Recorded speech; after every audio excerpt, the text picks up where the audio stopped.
Nothing much, Uberti. Uberti Garcia. How are you, my friend?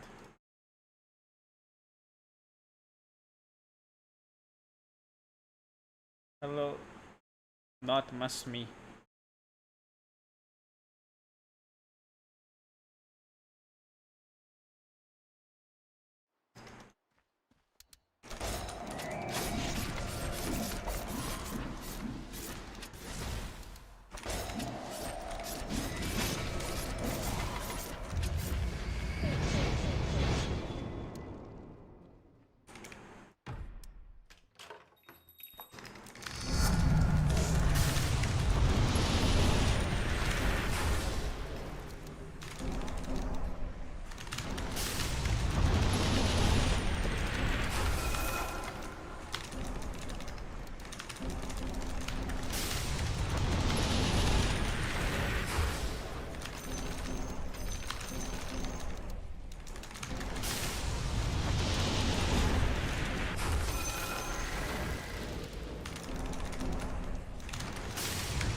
I take 1 point in refraction in some lanes where I feel like it could be useful.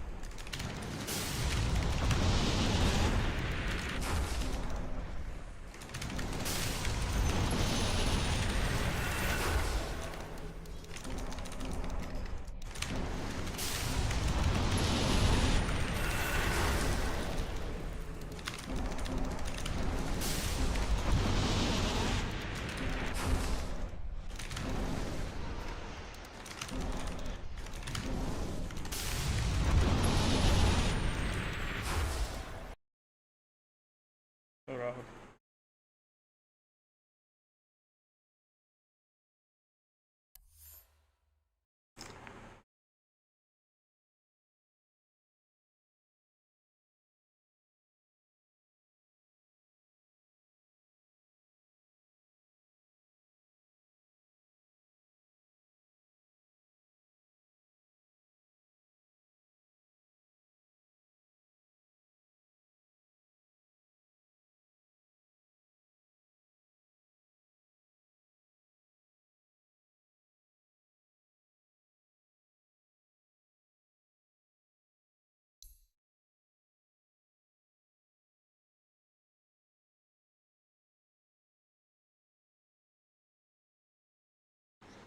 Yes, it's on.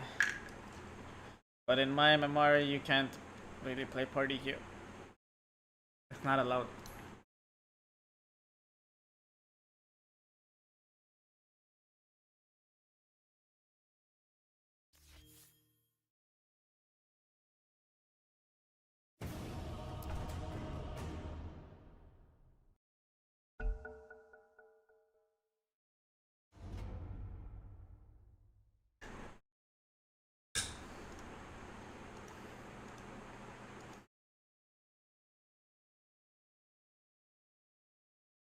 Well, what the fuck is up with this game? Why is it so high average?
Are you playing in ENC? No, I'm substitute for Team Pakistan.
(17-3). Holy shit.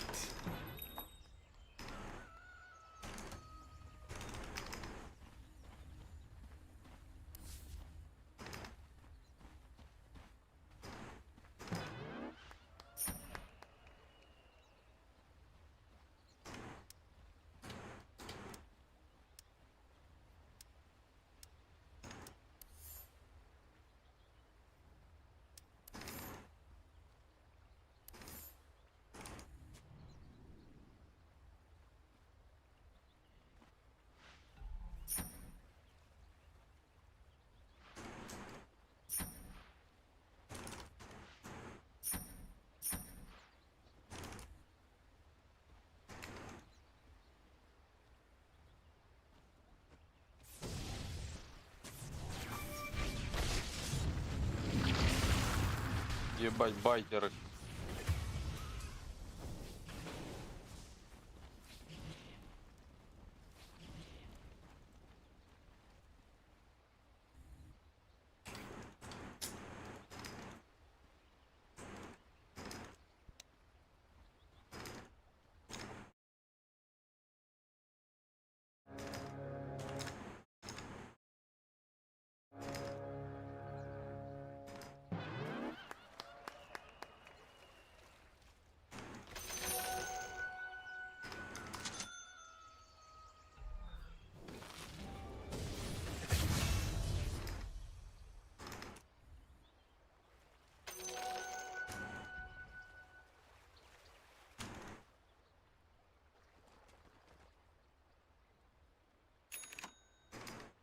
Lone Druid is very good carry in this meta. Know how to play the hero.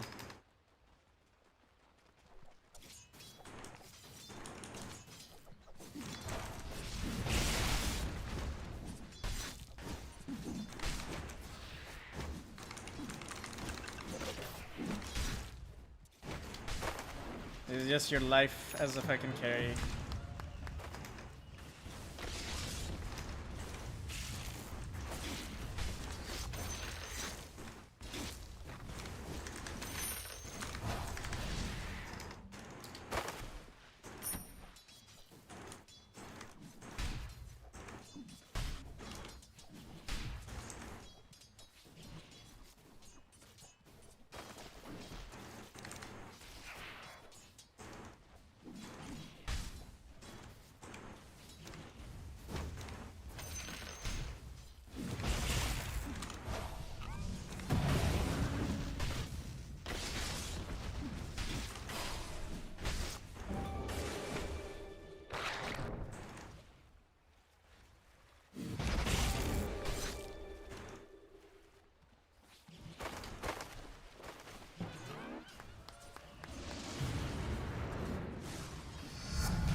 have boots.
Maybe Disruptor you can kill mid.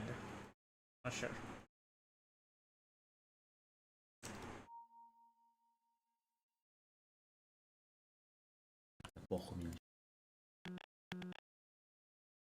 Not hold for MMR, I'm not here to fucking wait for this guy. Disconnected start of the game as well. If he has some shit to do, you should do that shit before clearing the fucking game.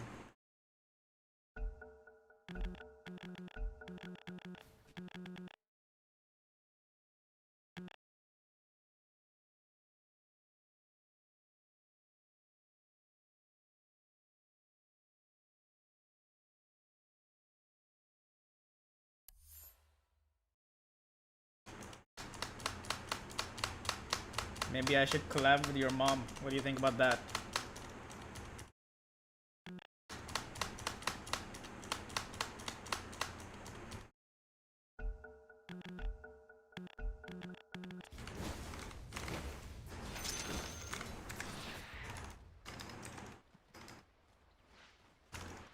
Fucking have to wait for this bozo. They did 5 pauses and he didn't come back. You have to wait for him, I went.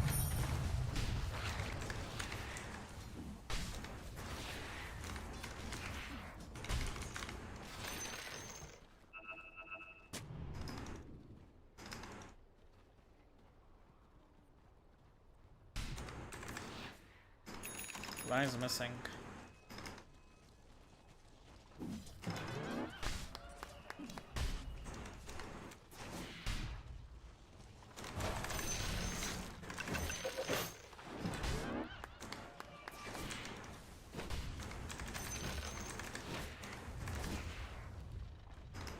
Mad edgy?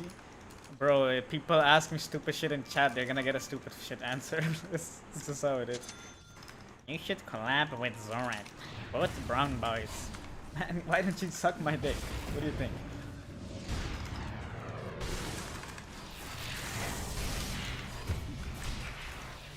Well, I was gonna help them.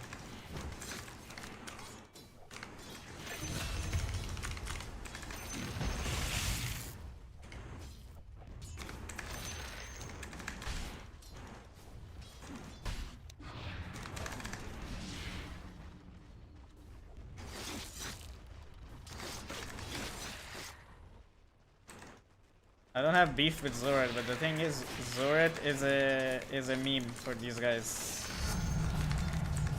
and they try to be cool.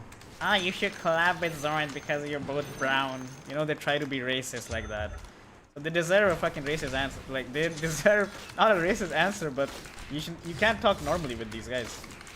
You can ban them, or you can just like say shit like this, and so that maybe they will shut the fuck up, you know? Like their life amounts to only this. Like, oh my god, I'm gonna go in this guy's chat and then say something really stupid.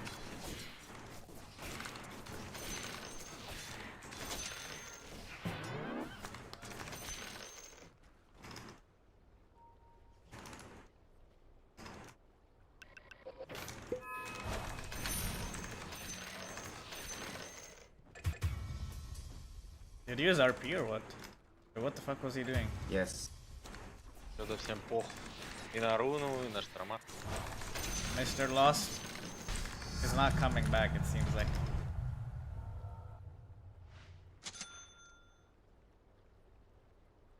Brown pride, you know. Man, are you just dumb or what? Like, I'm genuinely curious. Are you just dumb?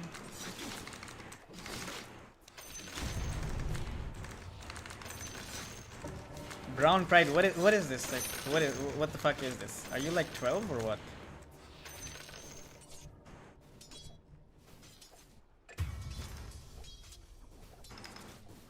What revermancery is this?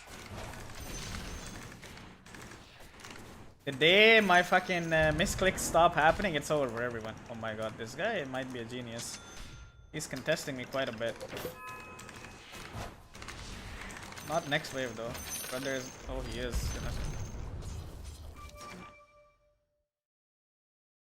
Man, he ain't coming. He ain't coming. Just go next. Stop wasting my fucking time, please. I only have 2 hours. 2 hours to play this game. I can't wait. Rage baiting.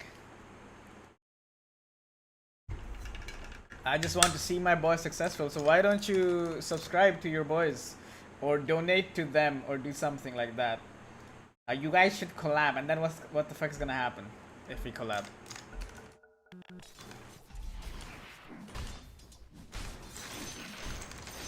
This is so dumb, actually.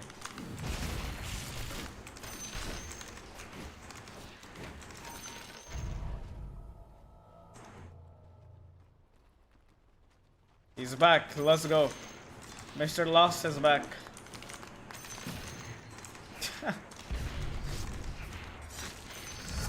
So these guys are like mega tryharding. Put like 4 sentries in this fucking lane. One, let me just be, you know. Pretty sure they have a ward as well somewhere. The way this guy is just like dodging the disruptor, it's not normal. But I'm not gonna say. I think they have ward in lane actually. Wait, he did? What?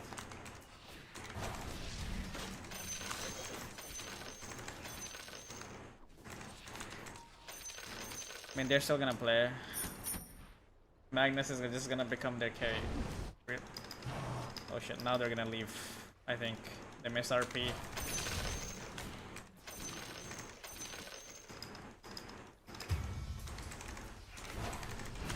What's the worst that could happen? Okay. Like, okay, what do I have to gain from collabing with Zorat? Can you tell me? Like, what would I get?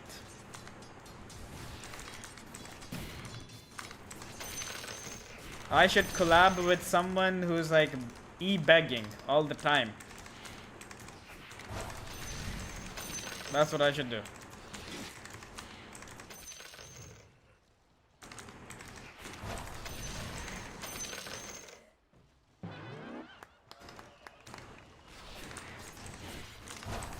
What the fuck even is brown Dota? I don't understand this concept. Is brown Dota different than white Dota? Like, what the fuck is this?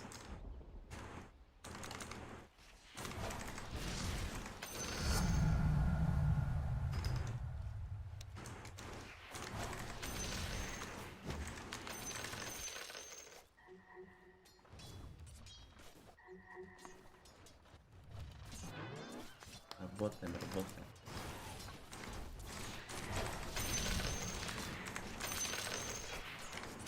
Yeah, I'm streaming on YouTube as well.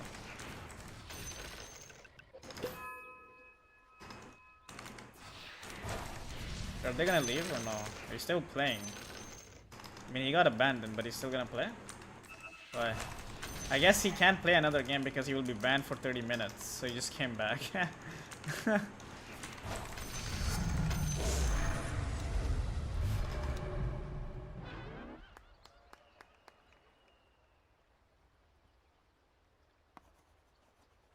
I mean, Zord made some bad life decisions, in my opinion.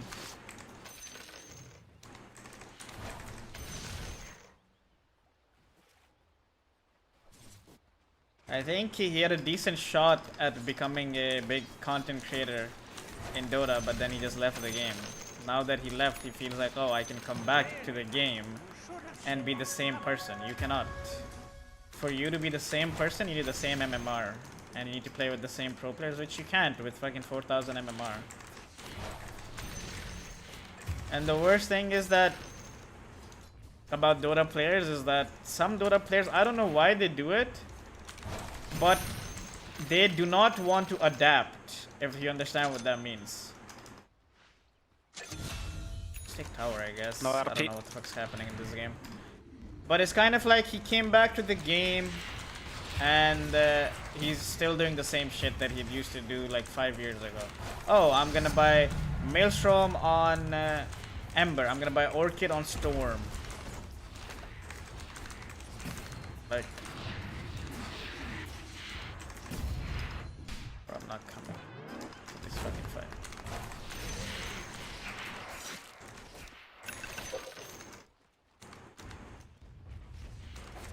Yeah, I think he's ancient MMR. Last time I checked his stream.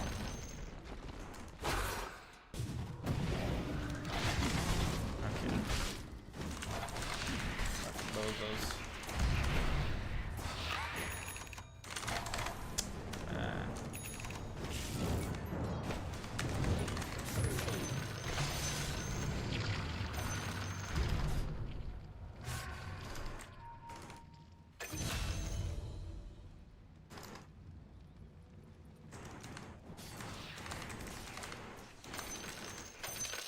The thing is, there's like a lot of people who left the game and came back. Nico Baby is a prime example.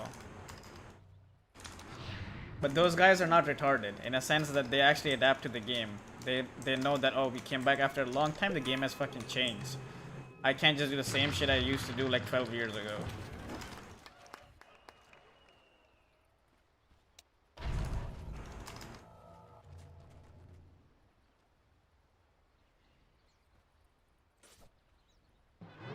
Zorat kinda thinks he's doing everyone a favor by streaming the video game, but he's not.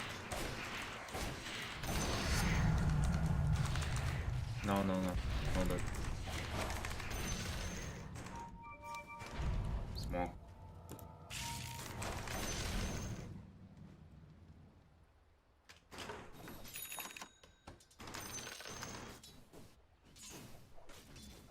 Oh, what can you do, you know?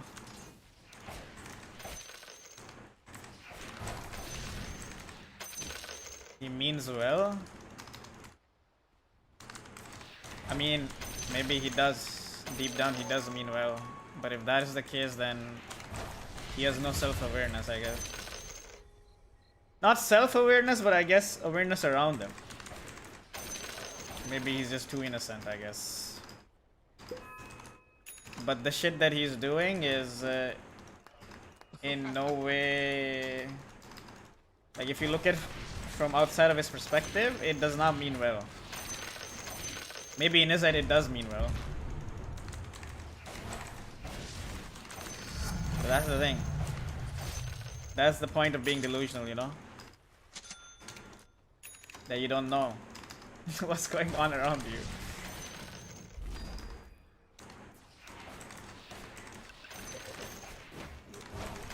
I don't think he's on his schizo arc. I think he just does it. He purposely does it. Whatever he does it purposely.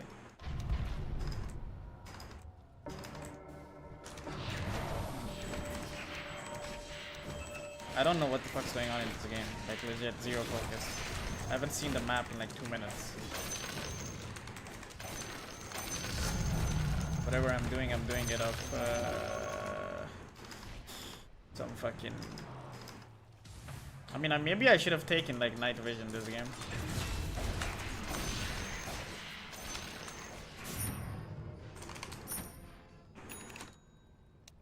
If I buy Ags and just end this game, could do that.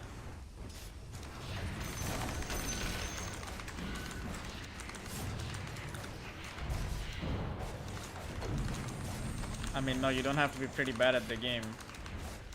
Like, Nico Baby also calibrated 7000 MMR and he was ranked 20 when he left. So it's like the game puts you in a low MMR and then it's like all you have to do is adapt after that point and you will get back to your original MMR. Nico Baby is like ranked 200 right now. So it's kind of like if I leave the game for like 2-3 years, I will probably drop.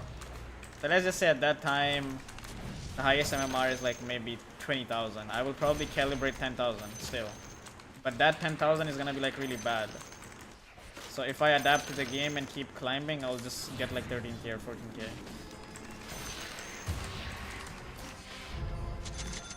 If that makes sense. The inability to accept the fact that the things that you used to do won't work is what makes you stuck at the game.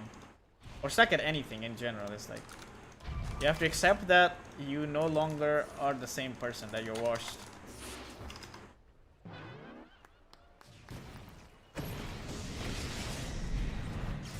Yeah, the nimble is pretty broken. Gonna kill this guy. God, fuck.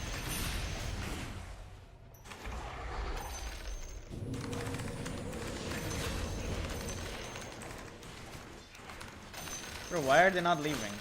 What's wrong with them? Should I buy Ags? I feel like I don't really need Ags. Take Roche maybe.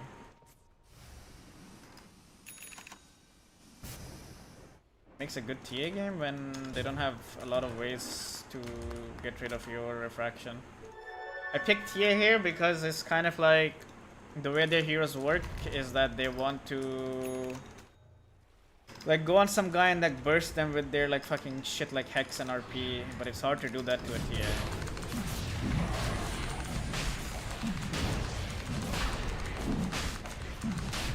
And TA can kind of like buy Ags in this game and like silence them. And for them to kill TA, they need to like bring multiple heroes. A solo hero cannot do it. And that alone is just really hard to execute.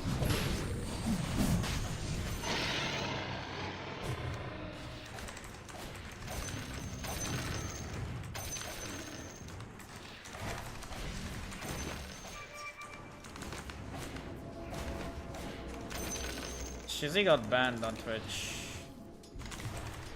And he just like stopped.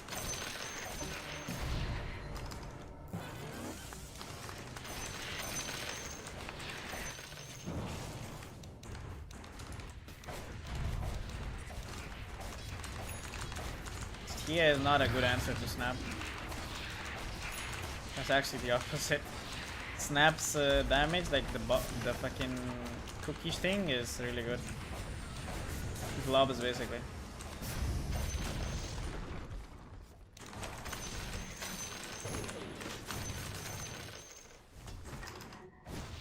Remember, you can push out top maybe.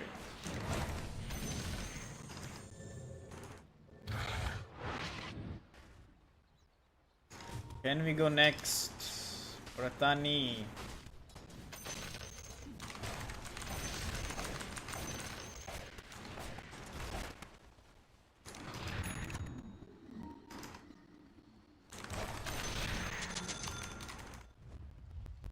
May the light keep you.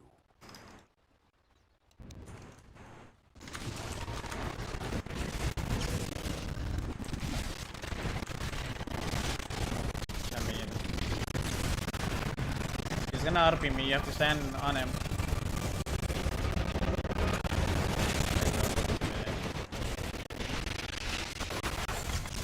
Bro, like,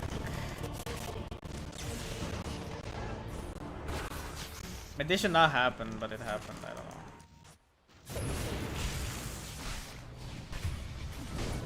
know. Two reasons why this happened. It's like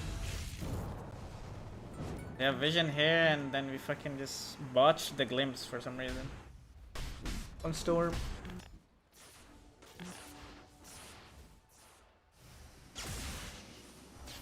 Sound is gonna get worse. Can't do much about it.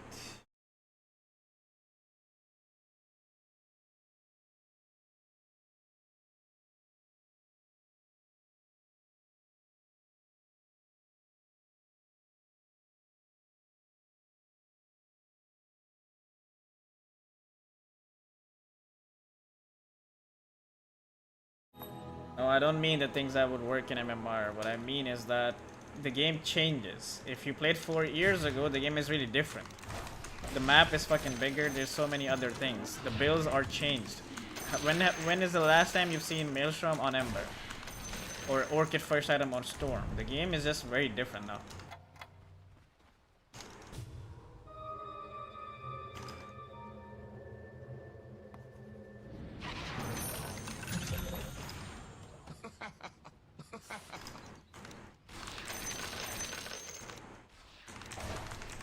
Well, we can't really fight them anymore. Apparently they're...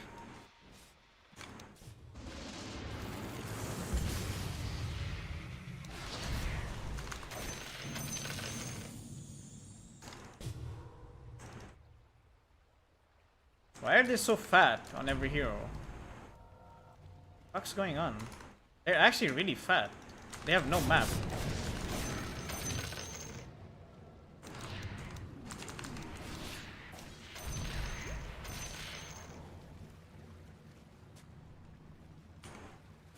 Maybe Axe was not the play here actually.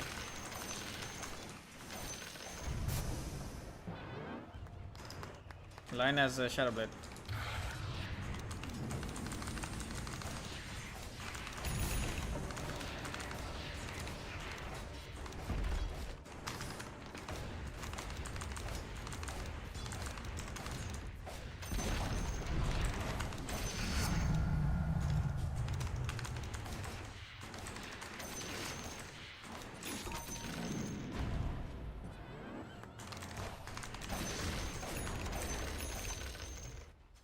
Maybe sold Jug. Jug didn't have any items.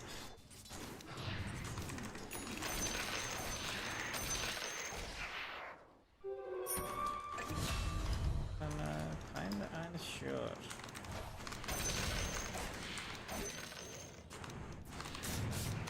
This Axe might lose us the game, but let's see what happens.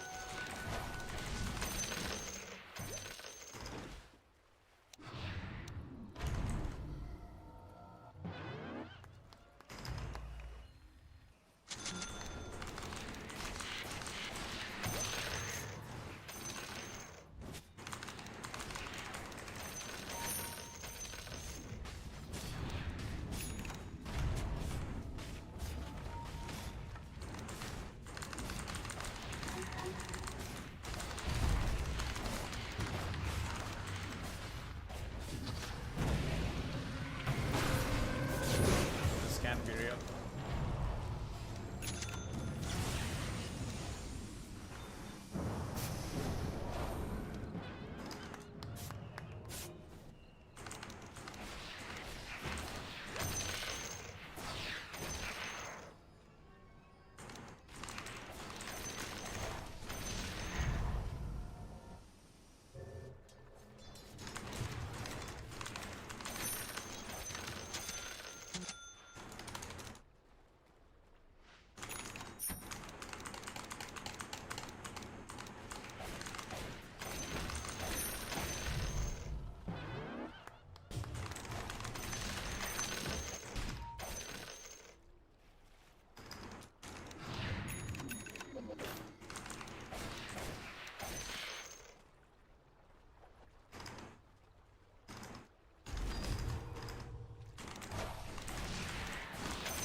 Their lineup is kind of scary.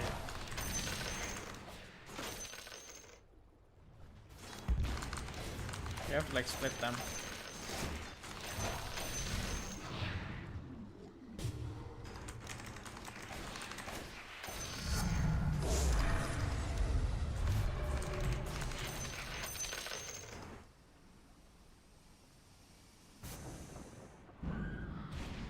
I might need the night vision actually. I think it's good this game.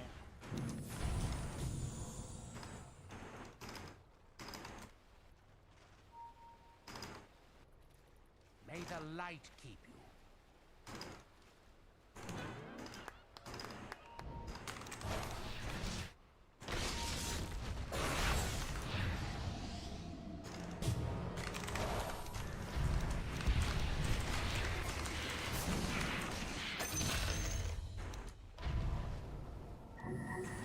Let me double melt.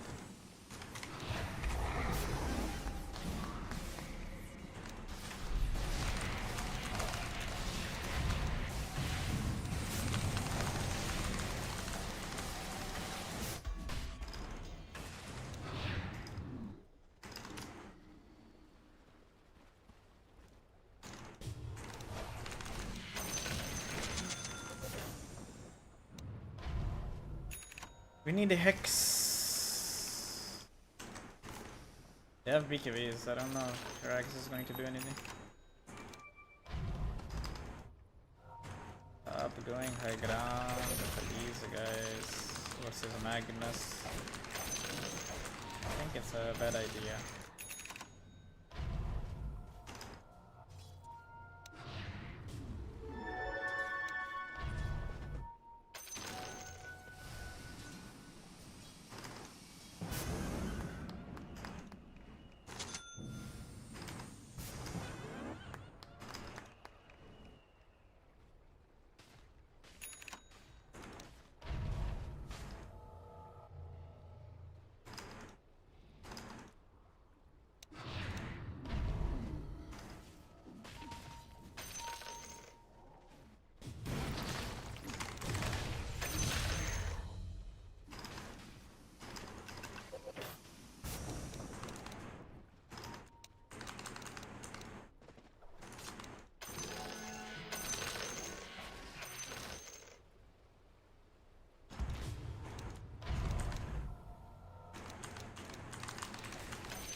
It's gonna come to us. Like, how are they getting so much gold? Like, I'm so confused.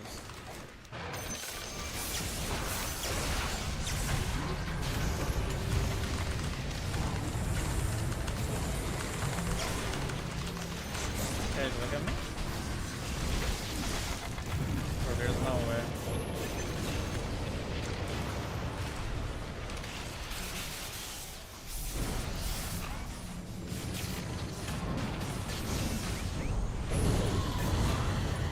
Like, if they use trap, Ember would live. Disrupted. You've been disrupted.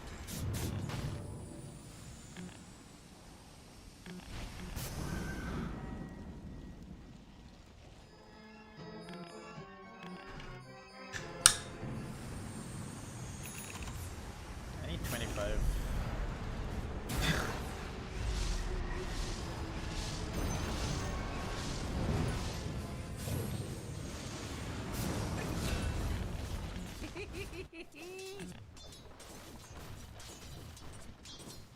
Gold buff? Maybe they are getting gold buff because I don't really understand how this guy doesn't even have GPM talent and he has like so much farm.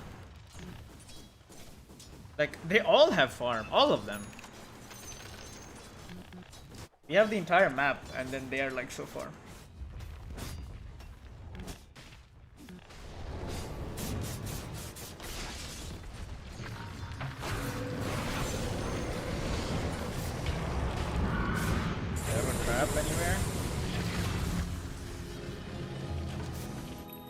have real taps.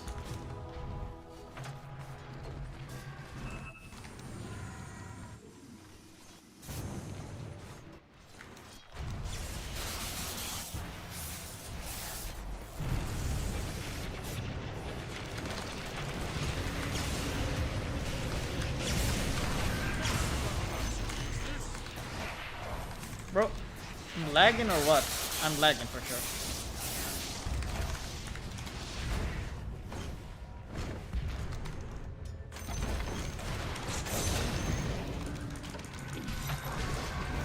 Bro, guys, I don't understand. Did I lag? Why did my hero blink in, hit, and then use meld? Instead of just like blinking in and meld.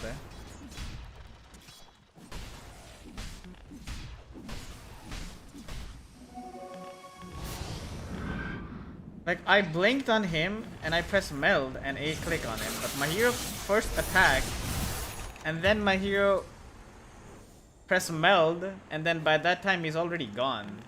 As if, it was like shift queued, but it wasn't shift queued. I think I definitely lagged or something. I just hope they don't take Rosh, or they are taking Rosh.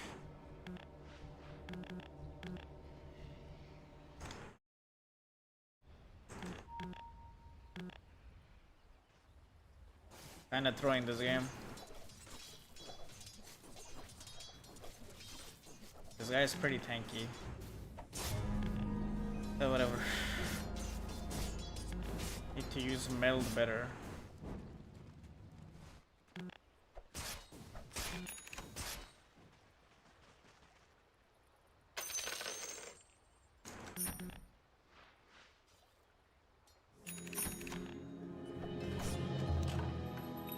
Aim for me to do my shit.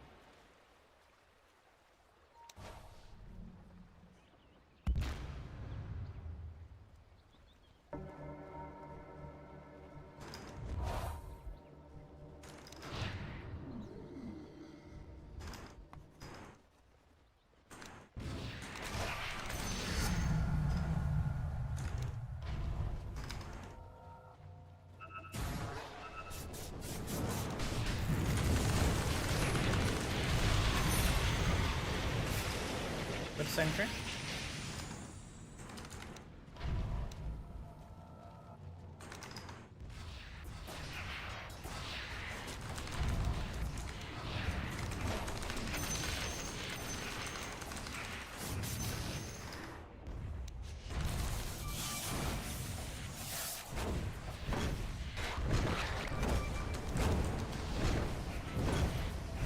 Doesn't have a blink.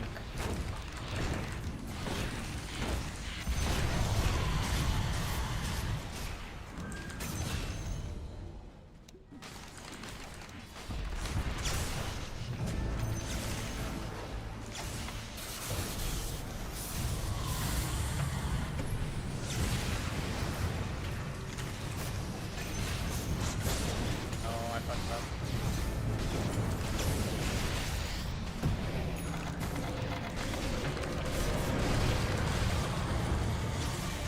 Kill Mag.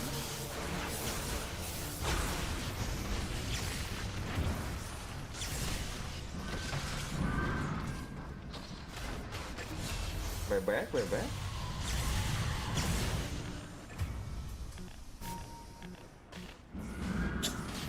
Not Вот эта blinking. хуйня весь файт на мне висит, блядь. Убивает, блин. He's so pissed that he can just do that. I feel like Night Stalker is like so nerfed because of this fucking item.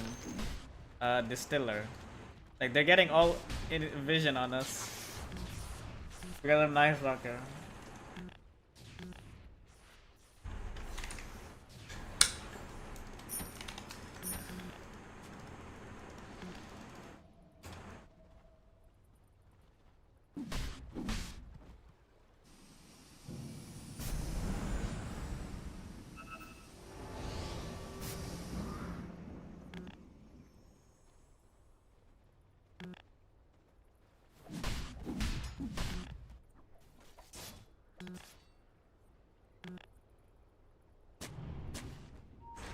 Guys, I'm coming in 10 seconds. Bomb's also here.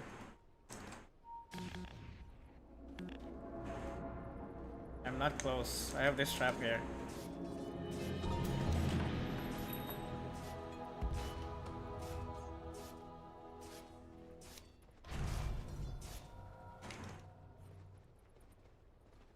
GG.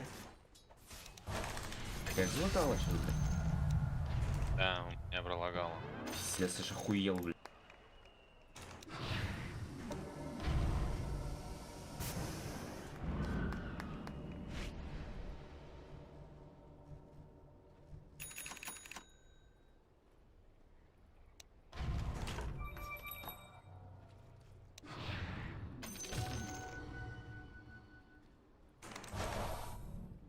Wait, Lions is farming our jungle.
Блять, это просто ужас. Что я вижу Натана? Он же ставил весь файт, фоткал, блять, вот здесь вот.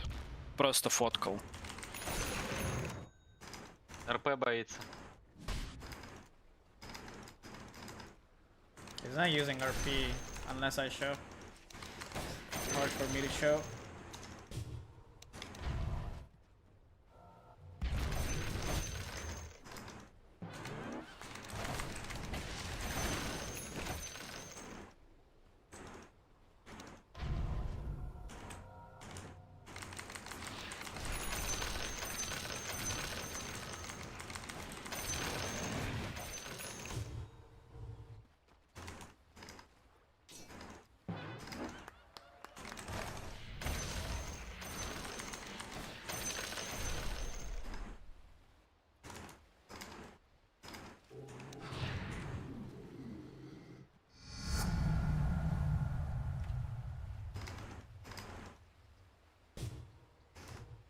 Aeon disc. I don't think it will help because they're just gonna chain stun my ass.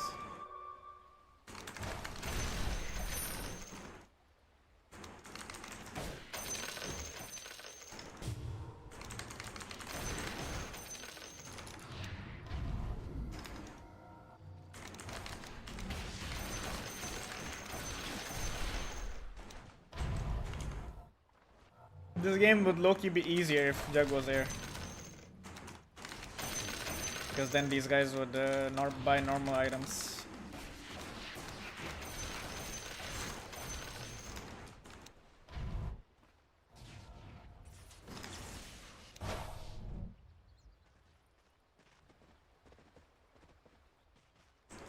They don't have buyback online. I think it's a good kill. I have buyback, I can probably tank RP and come back.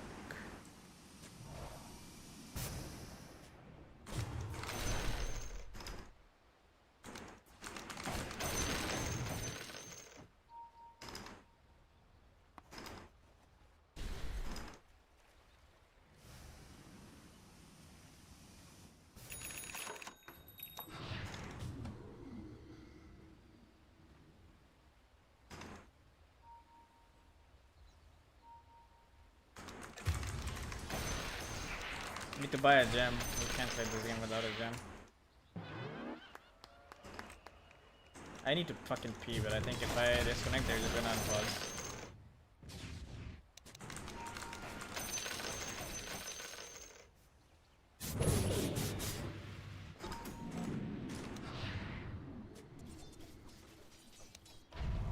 Maybe we get gem.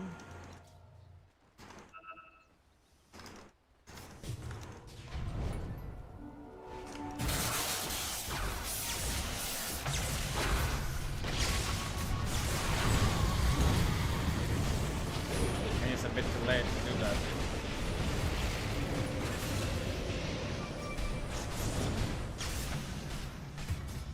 Ты что, блять, с вами? Да прыгни, нажми ему ульт, блять.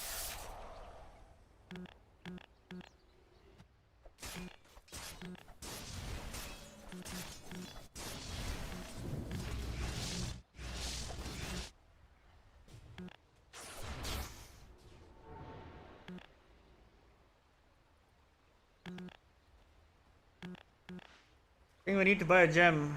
They have like 3 Shadow Blades in the game.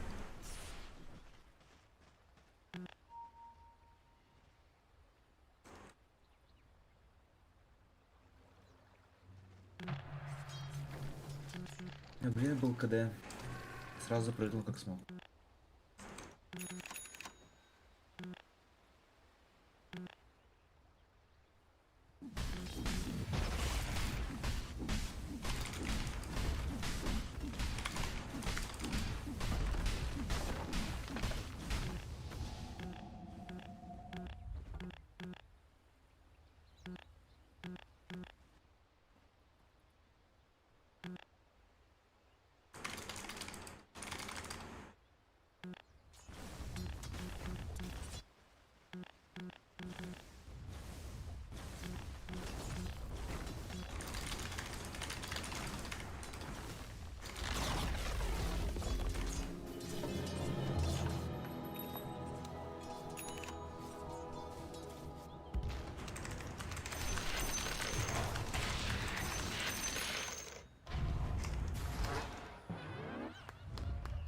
I can tank RP with buyback.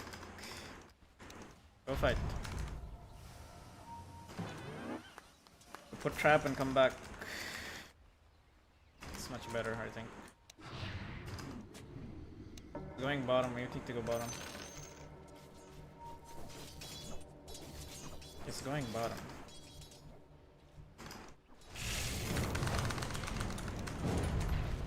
Bro, like... Why is he going top for Roche? It's not gonna be top. He used to use fucking Glimpse and make him use BKB. Go take this side.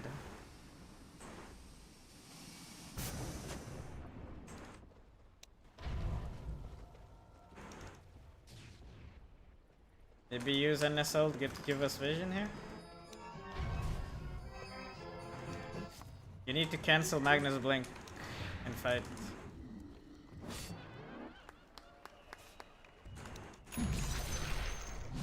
Wait, is this guy like fucking...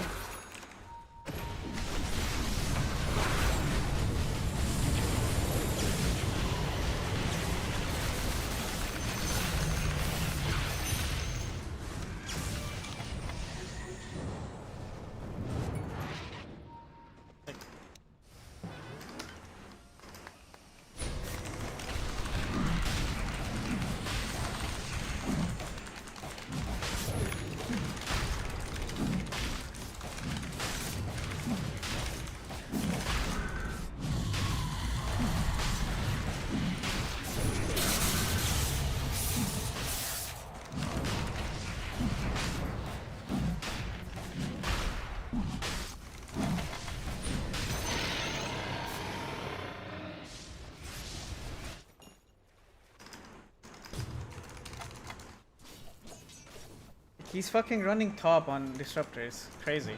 And Night Stalker's not pressing ult to give us vision. It's just fucking retarded shit going on.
I don't know what to say.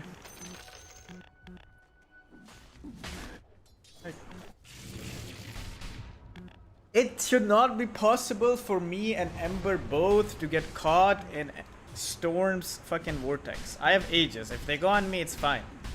Ember should not die there. But he did die. He has to press buyback.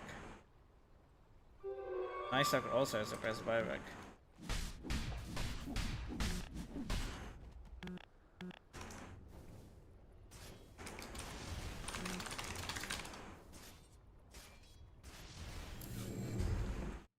BRB, I need to pee.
Magnus high ground is the worst thing. I mean, it's not just Magnus. It's like Lion. There's so much shit.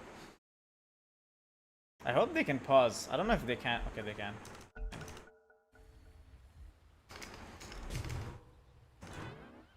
Really now, you should have seen. They have only buyback on this guy. The kill, Storm, in the field.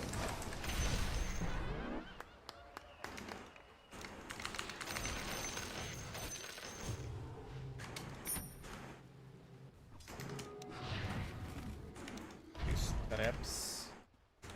Did I kill this guy? Wait, he can save from RP now. Okay, now you can save with RP.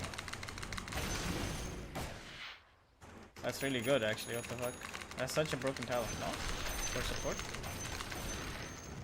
As long as he doesn't get caught with the rest of us.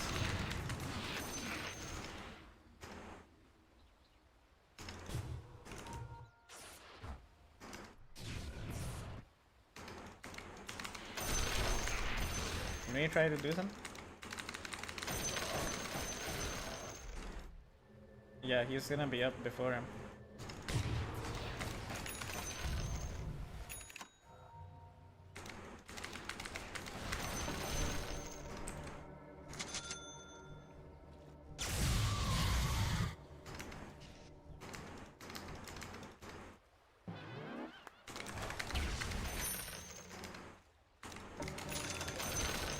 Magnus is gonna hammer us unless the strongest spell works.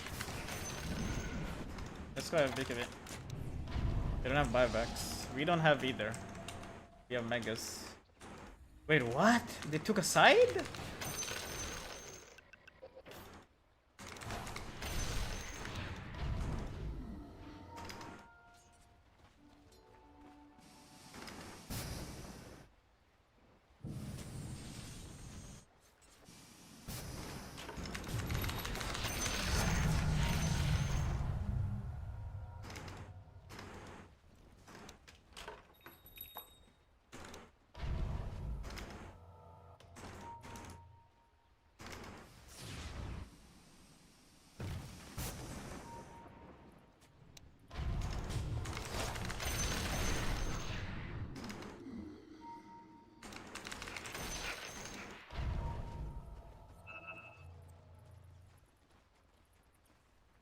Where's our gem?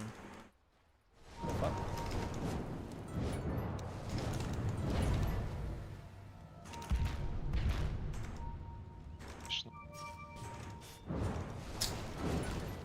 Oh, this is fucking illegal.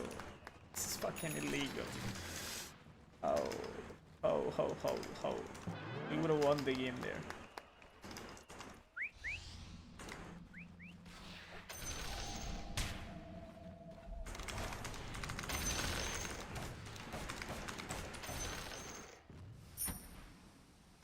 Need to farm buyback.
Use illusion.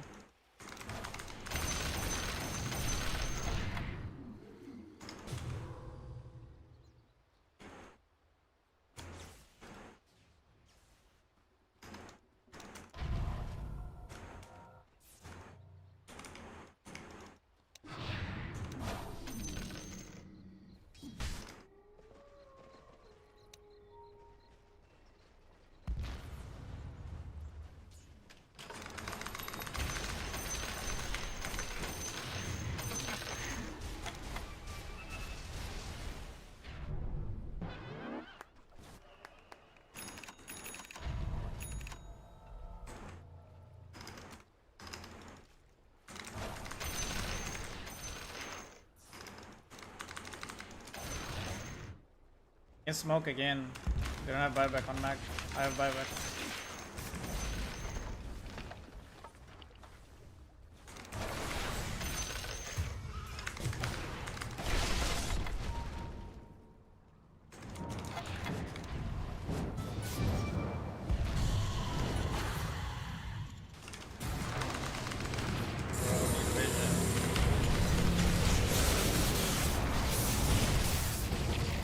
We don't have vision. Не, ребят, я честно не понимаю, нахуй вы покупаете вот эту палку ебаную БКБ, если вы, блять, не жмете ее, когда в челов летите.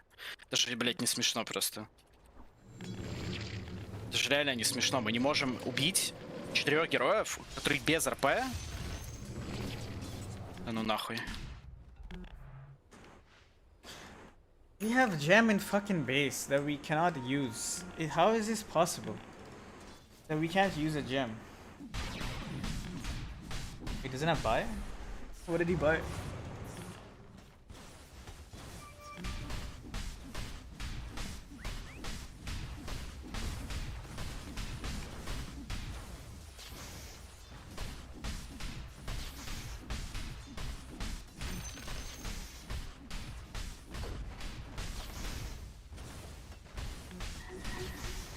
Can buy.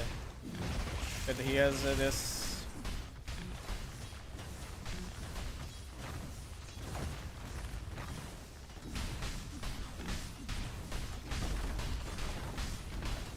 Maybe we can chill. And then. No, you deserve to lose. 28. Yeah, bro, you can't fucking carry gem dying here to line. Getting Yeah, bro, skilled you here. can't fucking kill anyone. You just photograph in the fights. Unlucky. Unlucky, yes. I picked fucking Peru.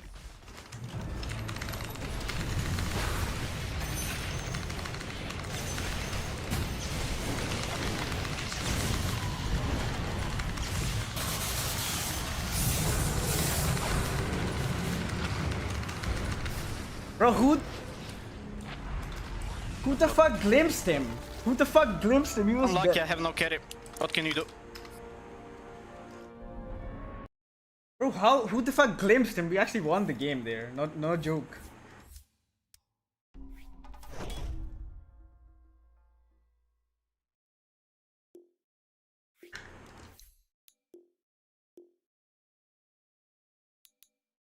I think I should have not bought this Ags. I thought my timing was good, but it wasn't.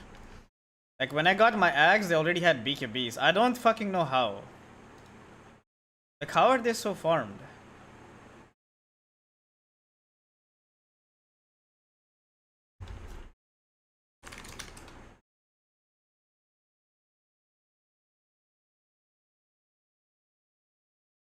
Someone added me. This guy added me.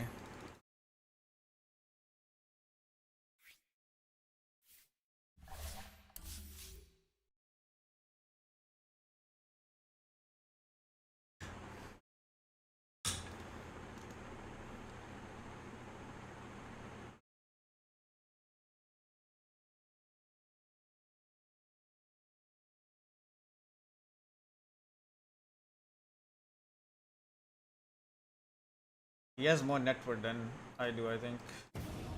Probably does.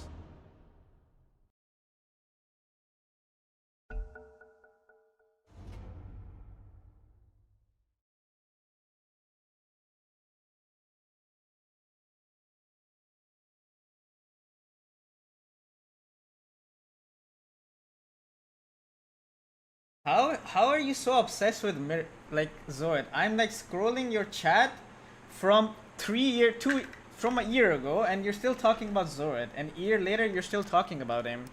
It's like, how is your life so fucking dog shit that all you have to do is talk about Zoid, and there's nothing else, there's nothing more in your life to like talk about? How is it possible?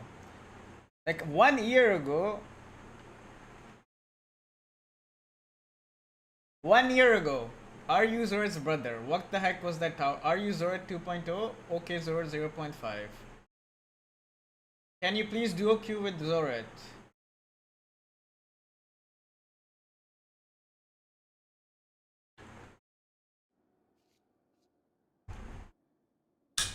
Roll it up, motherfuckers. I'm here as well. I'm gonna roll. It's gonna take fucking lich. Like, but Lion is went.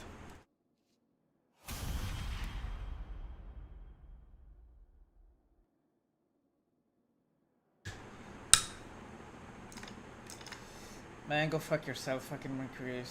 Such a lifeless fucking human being. Like legit.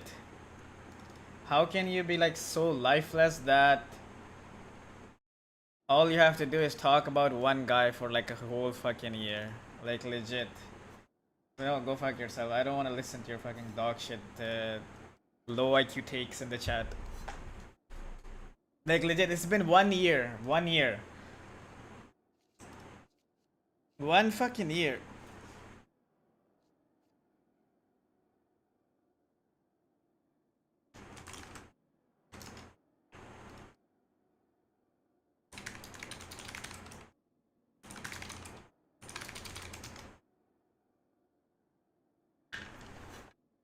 Holy mythical one. It's not Zorid alt account. This guy has nothing better to do in his life, clearly. Since 1 year, like he followed me a year ago, and his first message is, are you Zorid's brother? And he comes back after like what? Another year, and he asks the same fucking thing. It's like he cannot move on.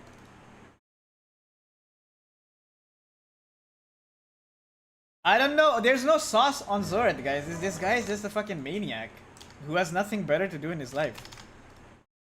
Like, imagine this is your life. Like, for a second, imagine you, like, you do your McDonald's 9 to 5 job, you come back home, and now you have like precious 3 to 4 hours of your life where you can do something productive, you know? This guy decides that, I will go to this guy's chat and I'm gonna type about Zorid. Like, what the fuck? Like, legit, do something better with your life. Like, holy fuck. Watch the World Cup, man. Do anything.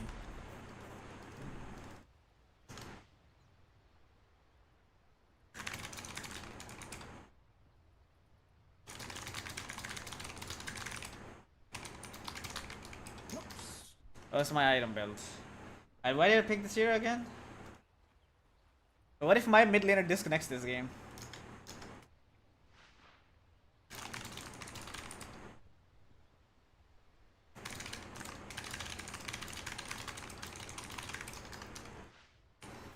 This lane is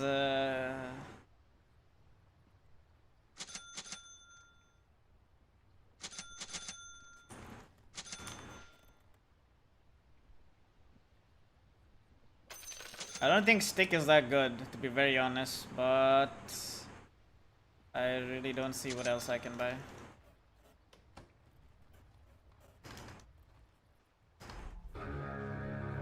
No, the thing is, this guy is like, there's no point.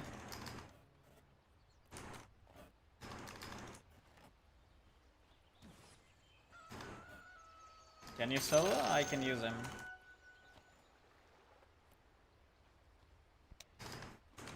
Bro, actually, I can't use him.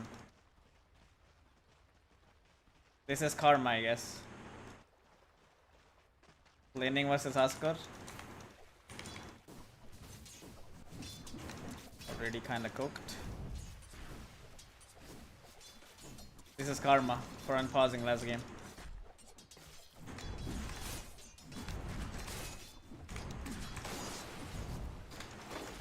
Bro, how do you play this lane? You can't, right?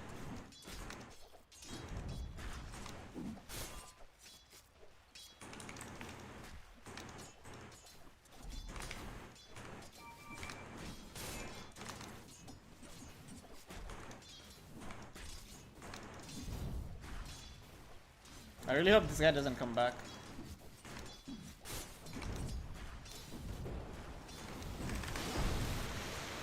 Bro, I'm not using this guy. Fuck it. Like, he's not gonna win his lane either way. Make him stand in jungle. Just gotta hope he doesn't come back.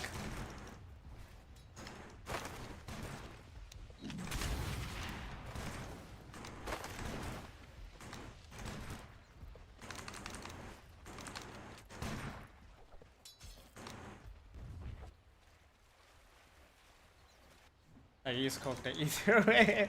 I mean, we lost this game. If he comes back, we just lose. Nothing much we can do about this one.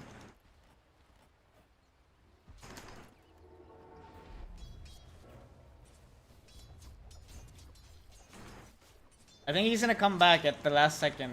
This is God's way of punishing me. He made me lose the game, and then he also...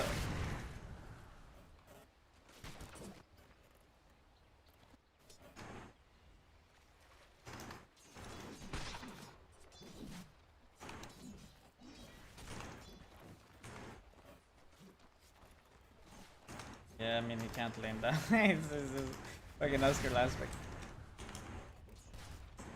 Like, he can't do anything when he comes back. His hero is complete dog shit. I played Kankai, he's not a good hero.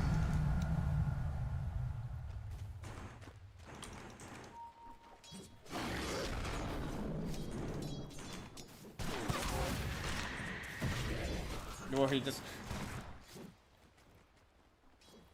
They're gonna pause the shit out of this game. Watch them pause like dogs.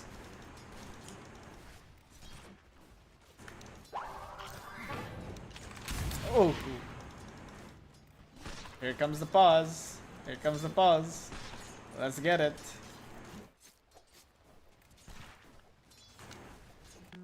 Here.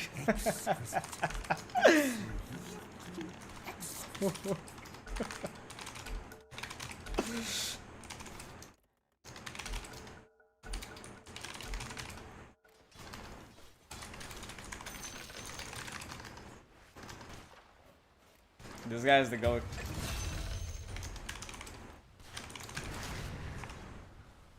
I'm just going AFK. I'm gonna talk to chat. There's nothing else.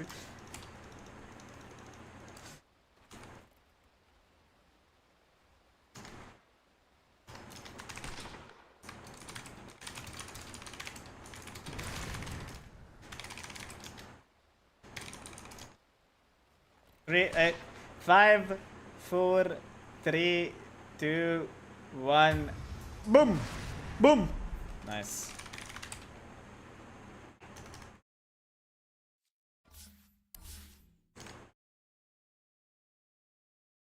Guys, why are you shit talking Zoret and not the fucking guy who's just chatting and just like mentioning Zoret? Like I don't hate Zoret or anything. I don't care. Why is this fucker doing this shit? I'm just like pissed that this fucking low IQ brain dead monkey doesn't have anything better to do with his life. It just pisses me off.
Waiting for all these guys to queue so I can get past one. Man, I actually don't have time. What the fuck am I doing? What the fuck am I doing? What the fuck am I doing? I have to go in 1 hour. Fucking hell.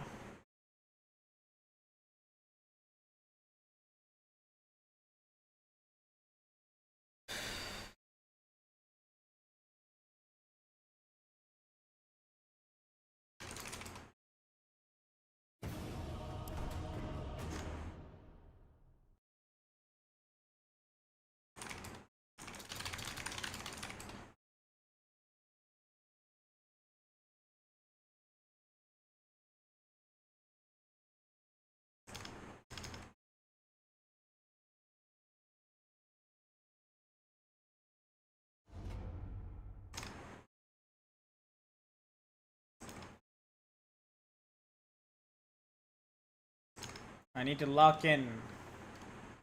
Lock in for real.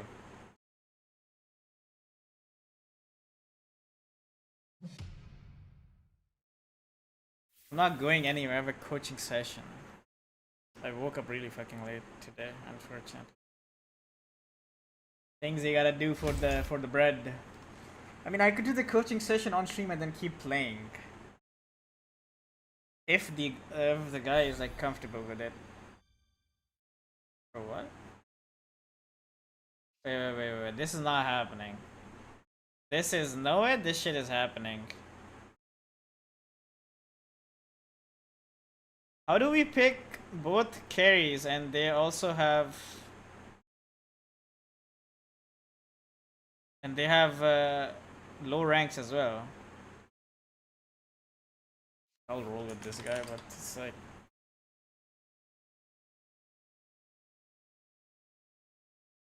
They have all sub players or what?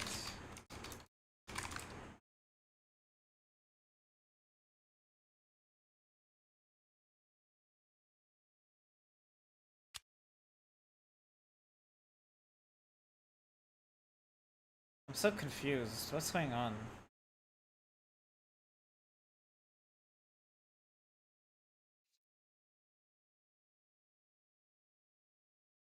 Like actually shed the thing.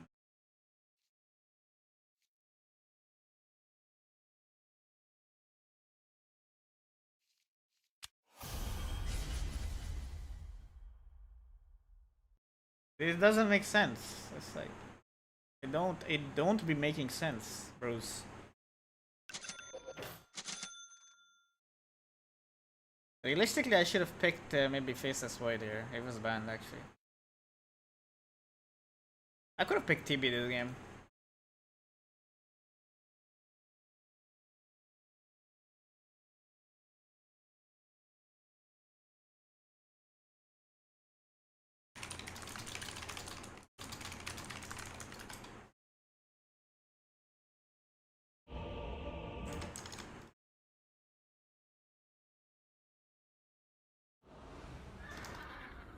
Guys, if I stop streaming and grind, legit, easy 12,000.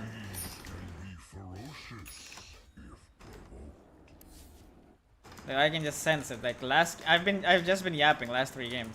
I don't even fucking know what's going on half of these games. That's not good.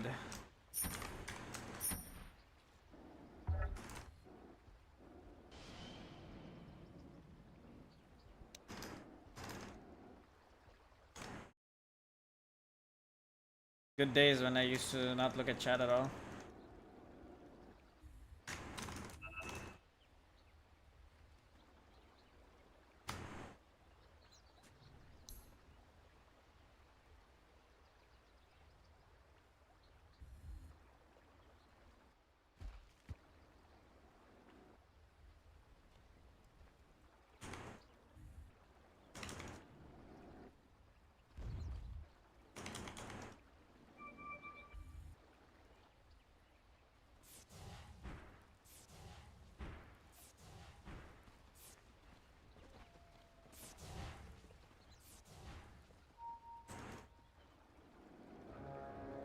It's pretty cringe build.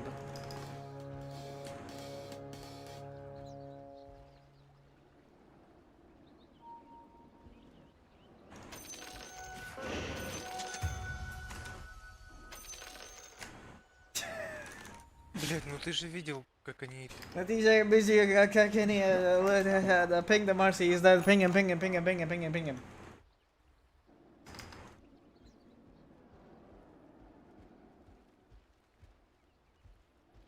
Why 1 plus double fairy fire? I made a YouTube short on early itemization. Go to my channel and watch it. It's very recent.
Блять, ну ты долбоеб на Марсе или что?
Can block this maybe.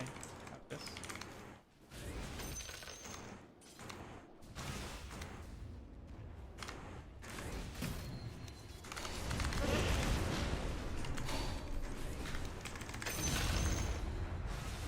Bro, what the fuck was that? I thought I almost died.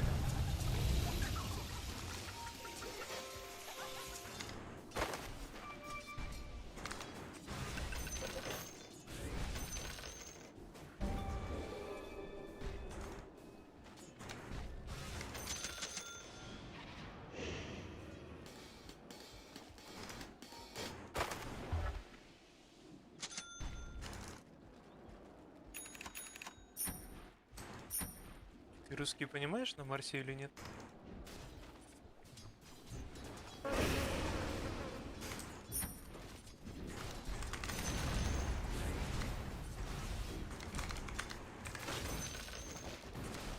He doesn't have tombstone. We can maybe just go on anyone.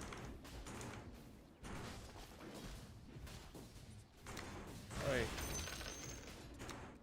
Like these guys should be dead. Oh, we don't have here. Okay.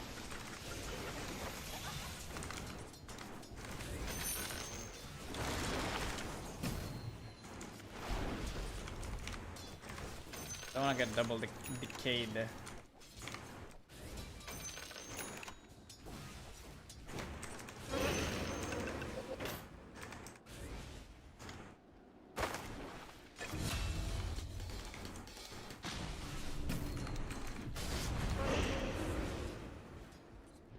Bro, I don't know. I'm annoying us. He doesn't have mana.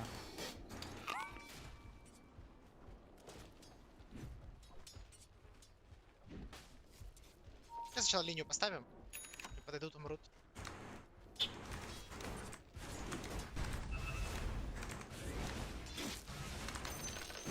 NP keeping top.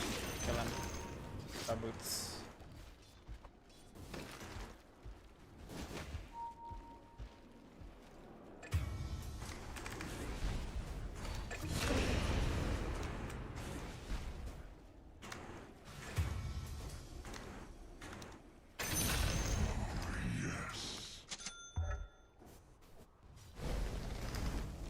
Run? Why do I have to tell this guy what to do? The fuck? Фронтом.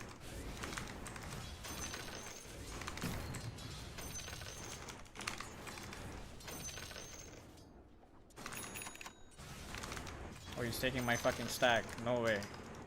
He's taking stack here. And kill him again.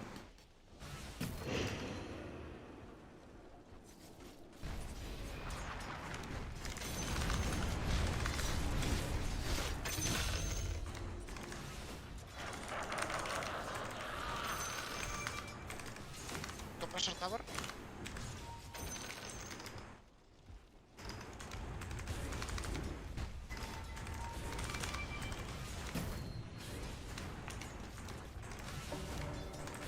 NP's gonna try to shoot top.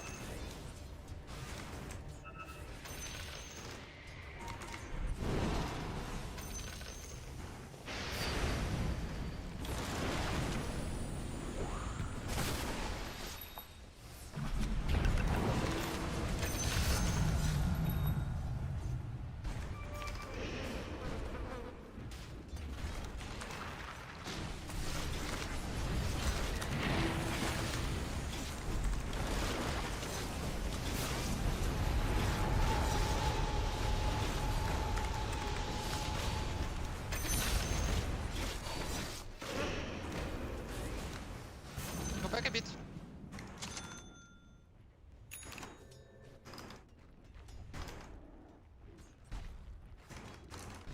How? How did I buy this? Секунд су.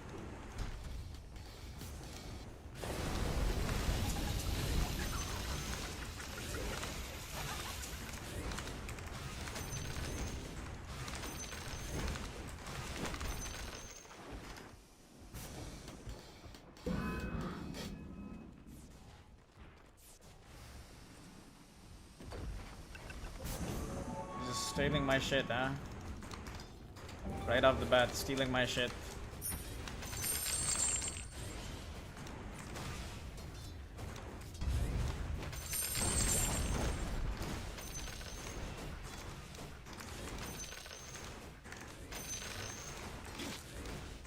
Можешь на котле в топ прийти? I'm gonna get.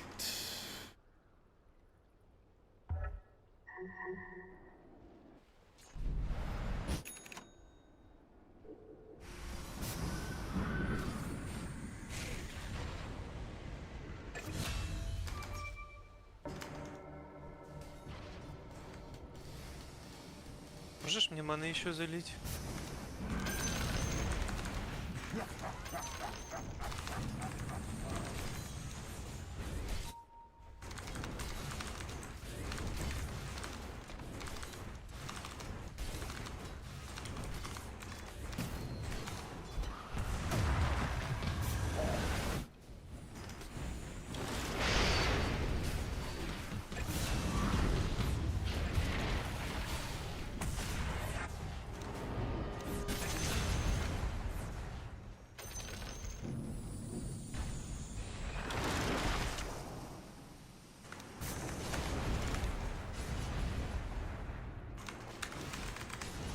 One hit.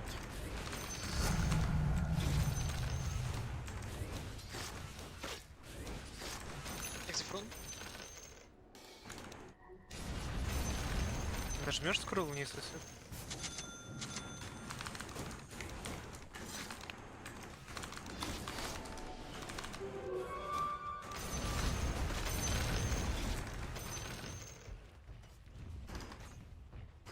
You have siege mid.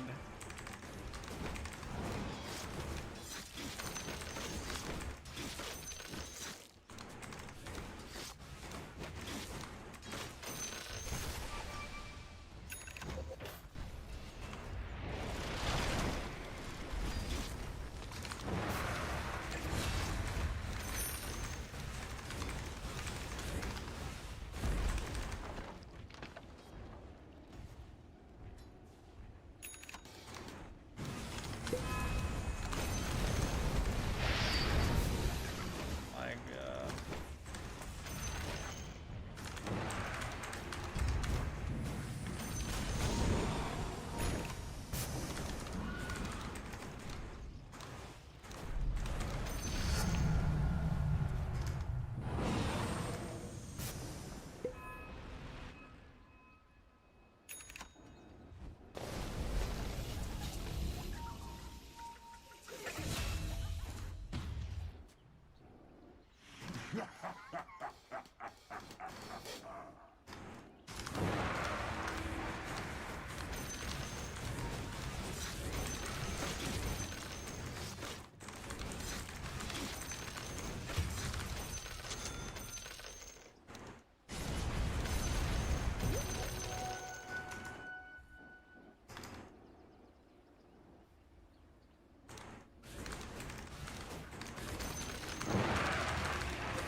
Можешь в мою сторону бежать.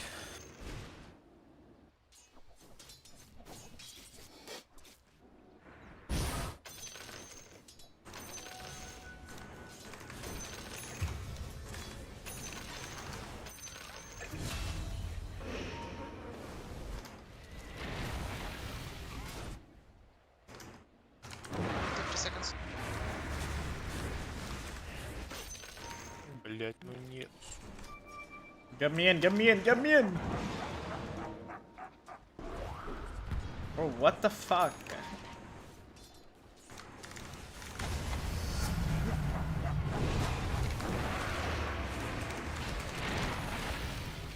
Oh, how? Please.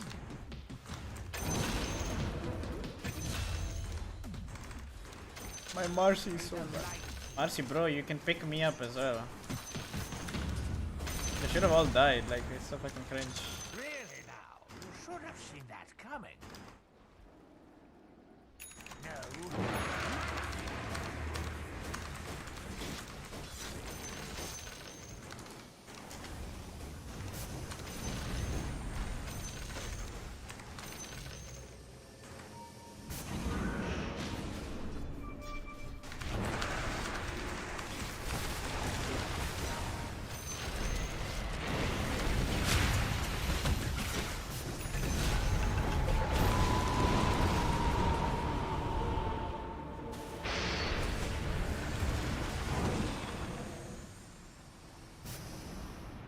I go farm. Tricky situation.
have ulti? Здесь Vision, кстати, есть.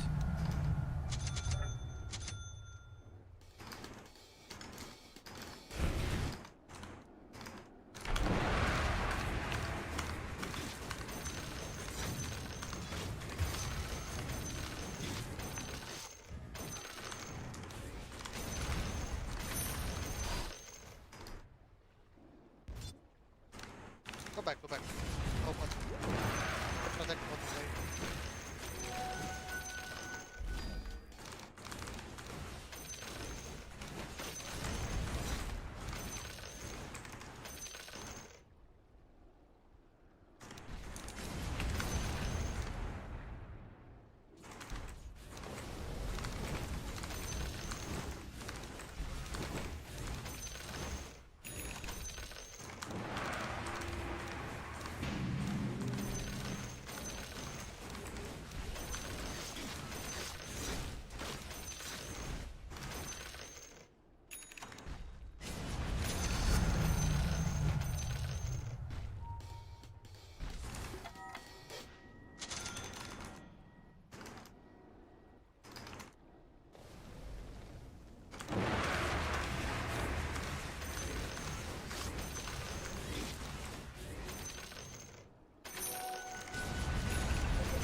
Maybe I should have forced him instead, but I don't know. Feels a bit weird.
Gamba is in our favor, but I am playing bad.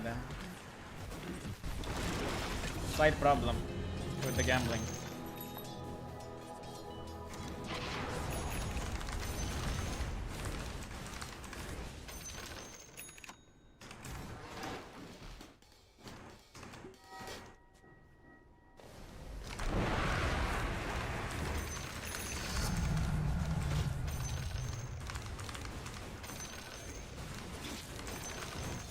I honestly don't know how to approach this game.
Silver Edge is for mobility. I wanna join these fights, but it feels really weird.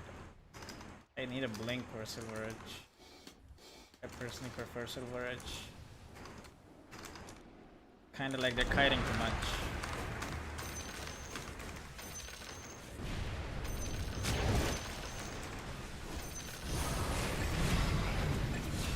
I show feed is there.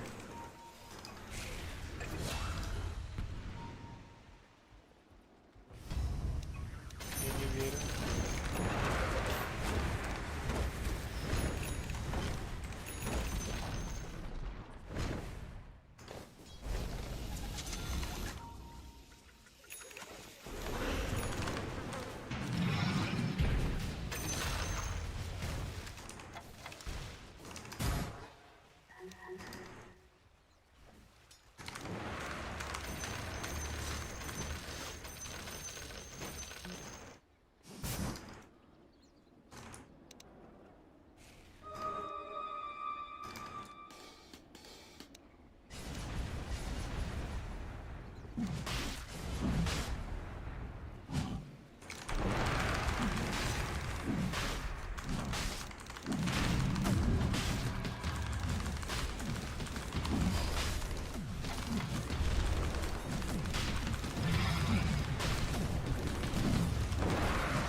Need sentry, yes, Shadow Blade.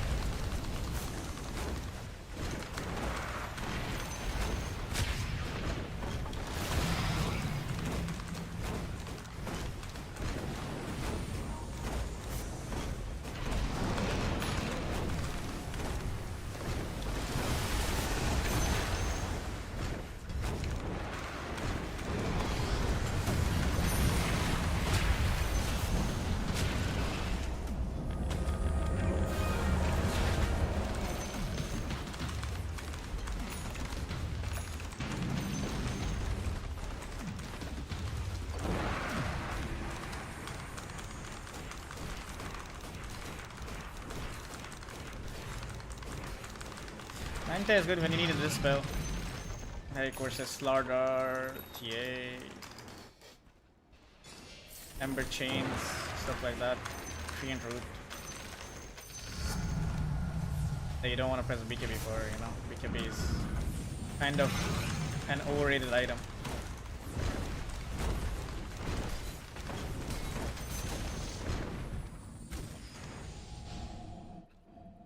We don't have spells, we will feed.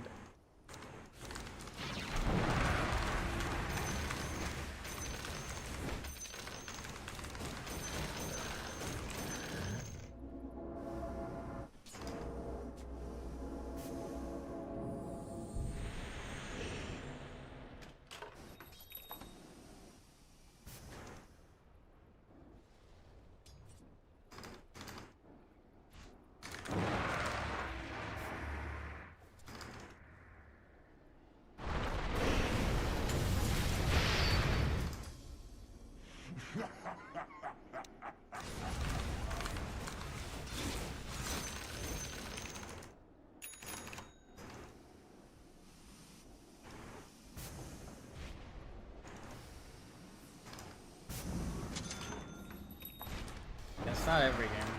Like this game, it's not that good. Practically does nothing.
Help.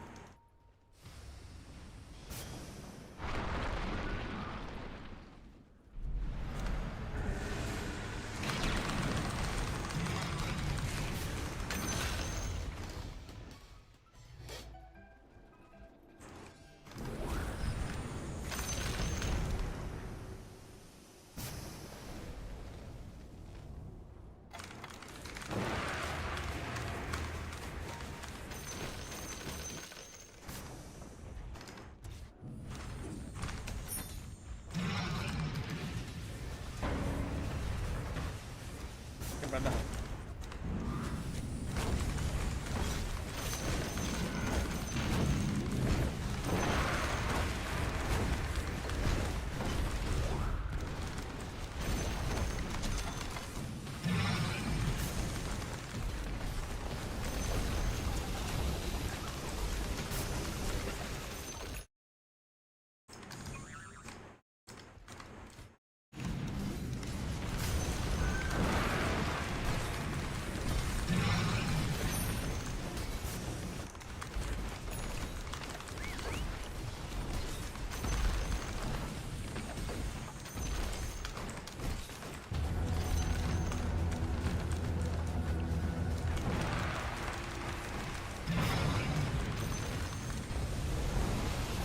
Nah, it's gonna be like 20 MMR.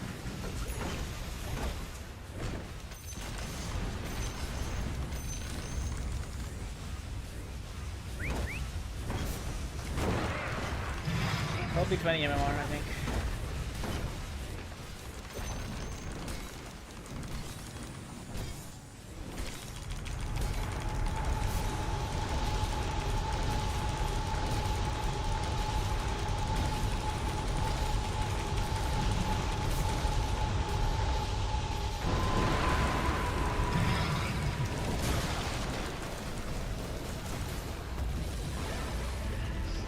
Hey, he picked all supports.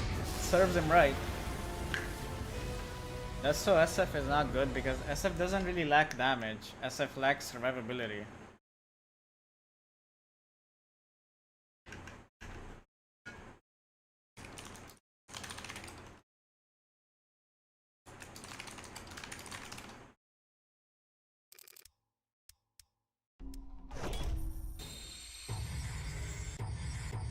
Oh, 7-2, right?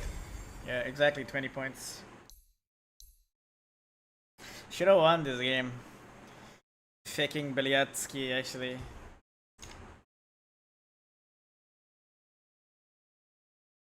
Top tier stream Ronaldo Prime. Bro, please, Ronaldo, please score like 20 goals next game versus Uzbekistan. RTC team. Okay, guys, good news is that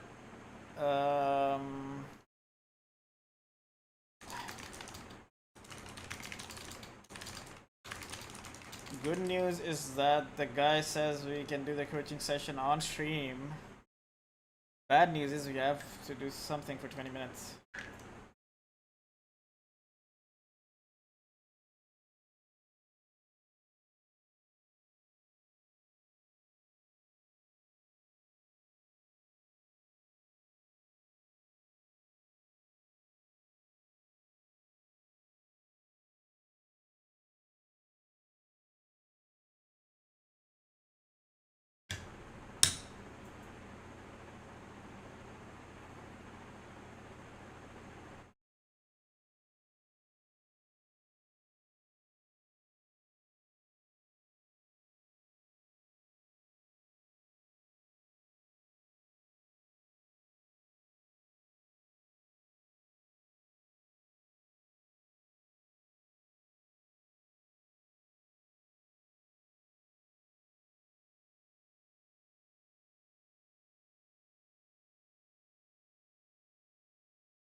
What to do for 20 minutes? Bratanchik.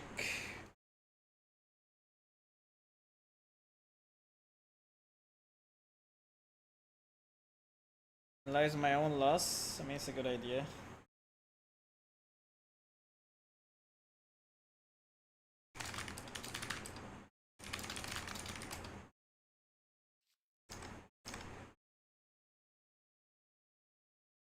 You can analyze the TA game. What the fuck is this? Well, there's no way.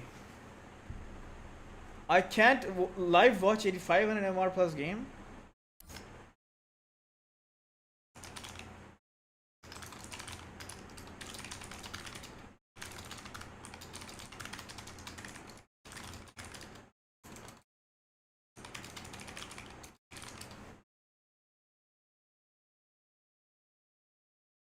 Passion played 20 games at 11. What would his win rate be? If he plays his main role, his win rate would be really high.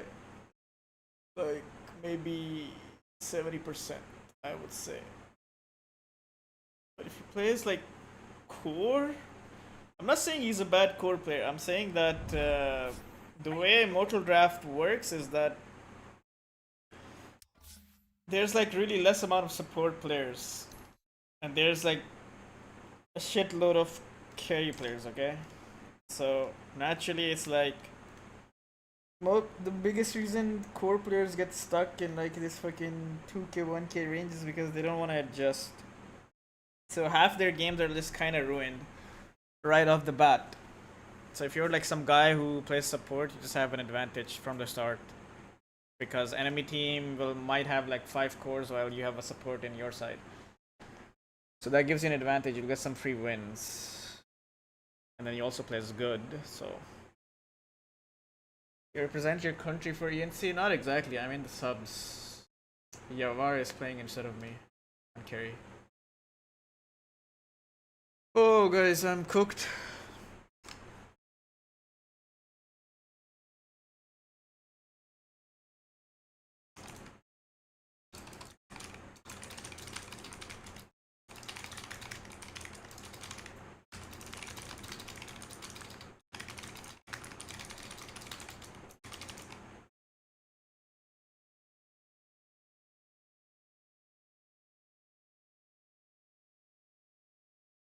Top 5 artists as of 2026, any John? I really don't give a shit about music in 2026. I don't even know what's going on. I'm just bored. Legit no good music in 2026. Everyone's just ass.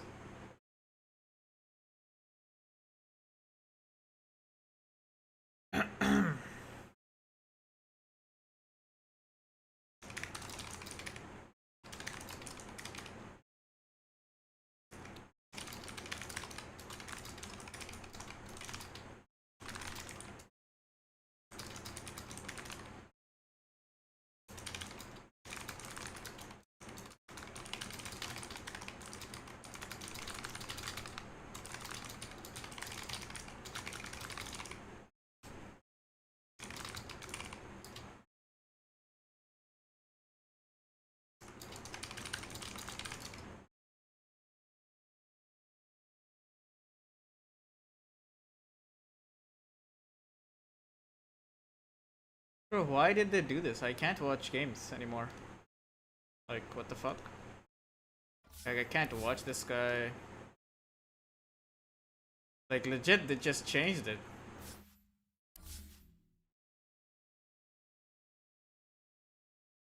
Why do you lose those Luna games? Well, there's a bunch of things. Kinda getting griefed. Like, seem kinda bad, like this guy was griefing in this game. What's the other one? This game is also a grief. Like, I just don't have 3 teammates. Like, this guy's not playing, this guy's not playing, this guy is just farming jungle on support, not buying a single sentry or ward. Same for this guy. This guy has like 5,000 net worth in 20 minutes. Trying to carry, but they just don't want to play, so. But this one is just a draft diff, and also Very obviously a big mid diff. Like, Shaker's too fat for last pick, and I'm kind of countered by their draft. So, that's like most of it. I can watch the TA game, but I think the TA game is like, I know what I did wrong. One was that I didn't focus enough, and the other was that I should have not buy Ags. And in fights, I need to not blink in like an idiot. Like, I need to just chill with my blink. And then we would win. We would win this game really early, I think. It wouldn't even ever go to like 57 minutes. And in fights, it's kind of like I was maybe just going on the wrong targets. Kind of like lack of focus was basically the reason of losing this game.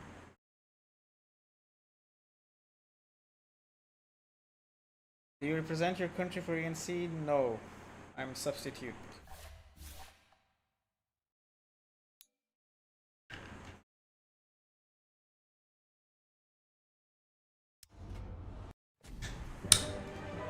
I think there was a fight at some point where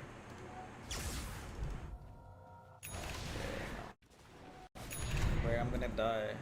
Yeah. I wanna see this fight. I think I could have done. I'm sure I have traps there.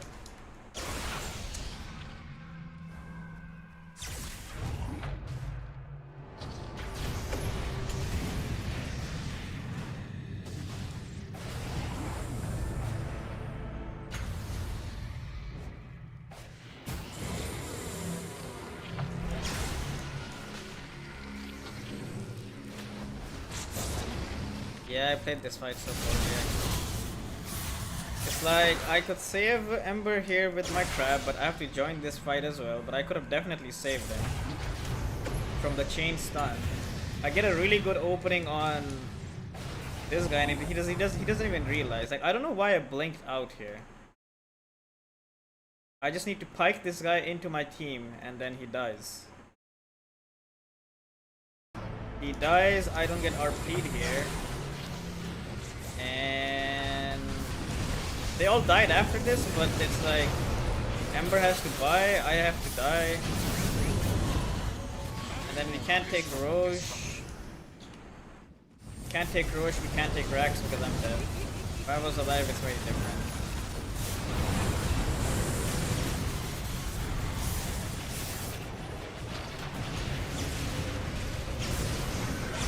Yeah, and this is like kind of like here. Yes, I want to see what happened here. Did I lag?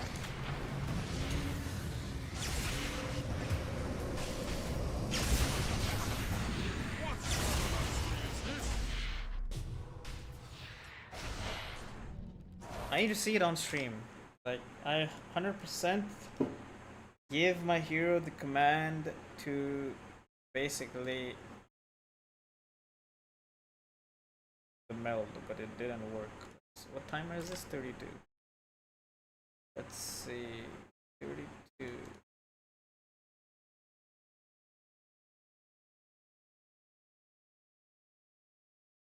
32?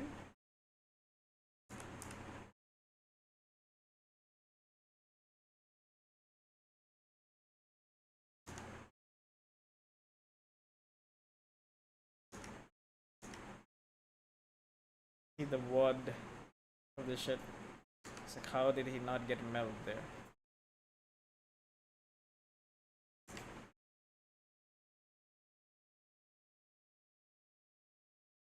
Hitting him. Hitting him.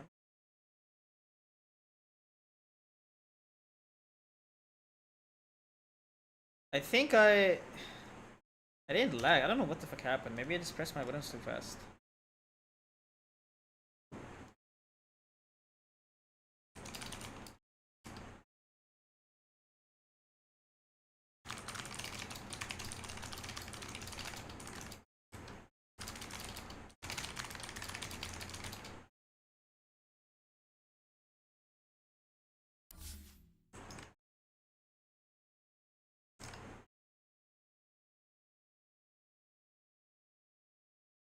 Anyways, I'm gonna be right back. I need to pee. We're gonna do a coaching session in 10 minutes or so.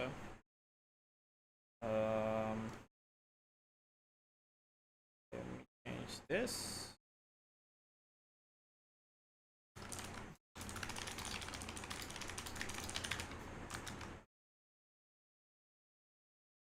Title. BRB.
Still waiting.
This is the way the world ends.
What is your MMR?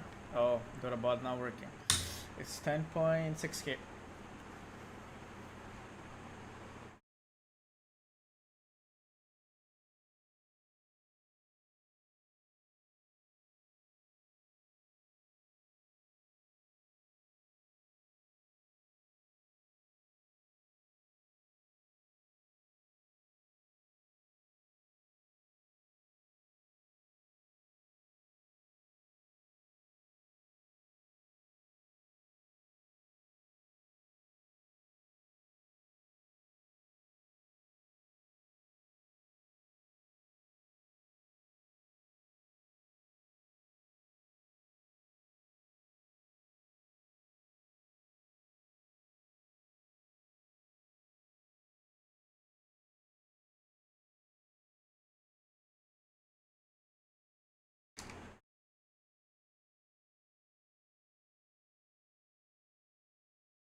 Arcorden.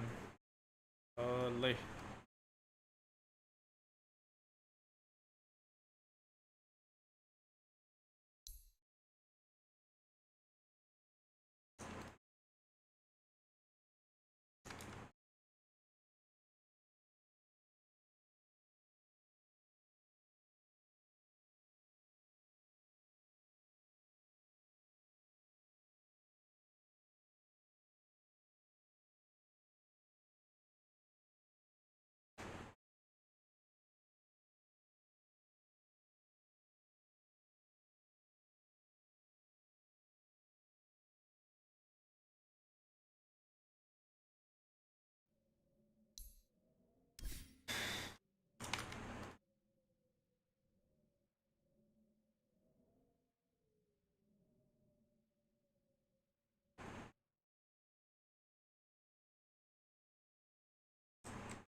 Hello? Hello. Hey, how's it going? How are you? Good. How you doing? I'm good too. Alright, are these both Arc Warden games? Yeah, I've been kind of spamming Arcwarden lately because I decided I wanted to learn him a few Mhm. weeks ago or a month or so ago. So I've been spamming him. I also have some Medusa games because she's kind of my previous fixation. On mid or And Medusa's, I guess, one of the probably my most played hero of all time. mid or carry?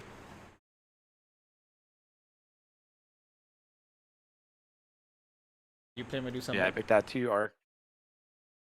Yeah, I usually go Medusa mid, although occasionally position one as well.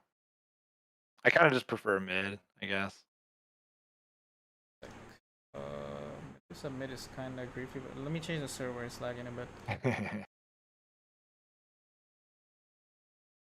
Hello?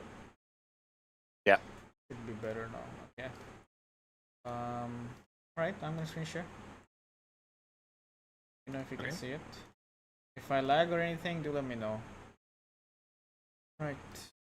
Yep, I see it.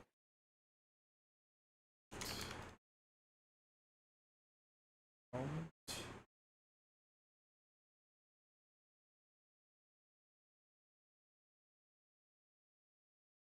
Okay, so you won this game, but you still want to look at it.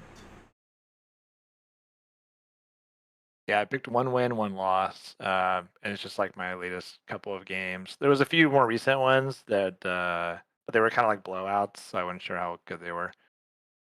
Okay. Is Arcwood and Universal here? No, Legendary here. Just together game. No, he is universal. Is he? That's a Yeah, Legendary I thought here. so.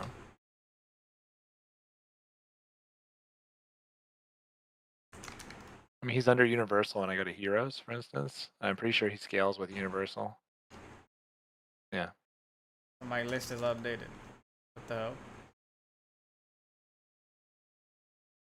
He is Universal. Yeah. Okay. Yeah, they switched him a while back, from what I understand.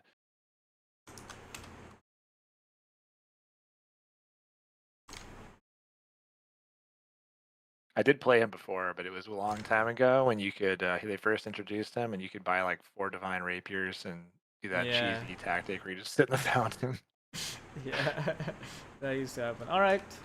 Um, so let's talk a bit about starting items, because they're kind of like important to understand because it can kind of like make or break your lane. Like I think your items right now they're not bad in terms of like purely stats, but the way I'm seeing the how you want to play this game is that you want to kind of rush your Midas.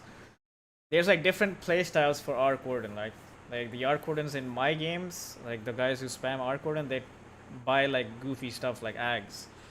So they don't really buy Midas. What they buy is like something like Axe first item, and then they do other stuff, which I would probably not recommend in this bracket because it's more of like a utility build, which doesn't scale that well. So your build is like fine. But the other thing is that it's like you're gonna rush your Midas here, right? So if you do that, you're gonna struggle against Necro in this lane. So you kind of want to, instead of going this build, if you know that the enemy mid hero or enemy lane, whatever, is going to use a lot of spells, you should start with 1 plus 1 branch and 1 fairy. Since you're a universal hero, 1 branch and 1 fairy is good. Basically, Okay. Basically this build, but 1 branch here because you're universal. Otherwise, if you weren't universal, it's better to go double fairy. And you'll So why the fairy?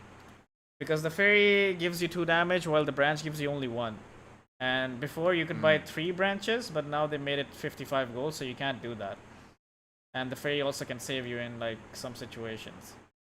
And since since you're like a universal hero, you're gonna have 3 all attributes, right? Which is like a total of 9, and if you divide it by 0.6, is it 0.6 or is it 0.5? But you will get a decent amount of damage, and you will have sustain in lane. All you'll probably have to do is maybe after that, you just get tangos from bounty runes, then you get your gloves, and then you get raindrops, and you're set for the lane. He can't really kill you. Okay. But with these items, you don't really have sustain, and kind of like he's going to spam his spells, and you can't really do anything about it. And Yeah, another I think you'll see in this match. I think like at level 1 and 2, I felt like I was like really beating up on him. If this is the game I remember, and then I was like denying a lot of last hits and like kind of dominating the lane. And then he just like got a few levels above me, and all of a sudden my his like Heartstopper aura and his harass just started like eating away all my HP, and I was having some trouble yeah. keeping the lane where I wanted it. This spell doesn't do that much damage in the early game. This is what you need to like worry about. And for this, you kind of have Stick to sustain yourself because it has a really low cooldown. He's going to spam this spell a lot.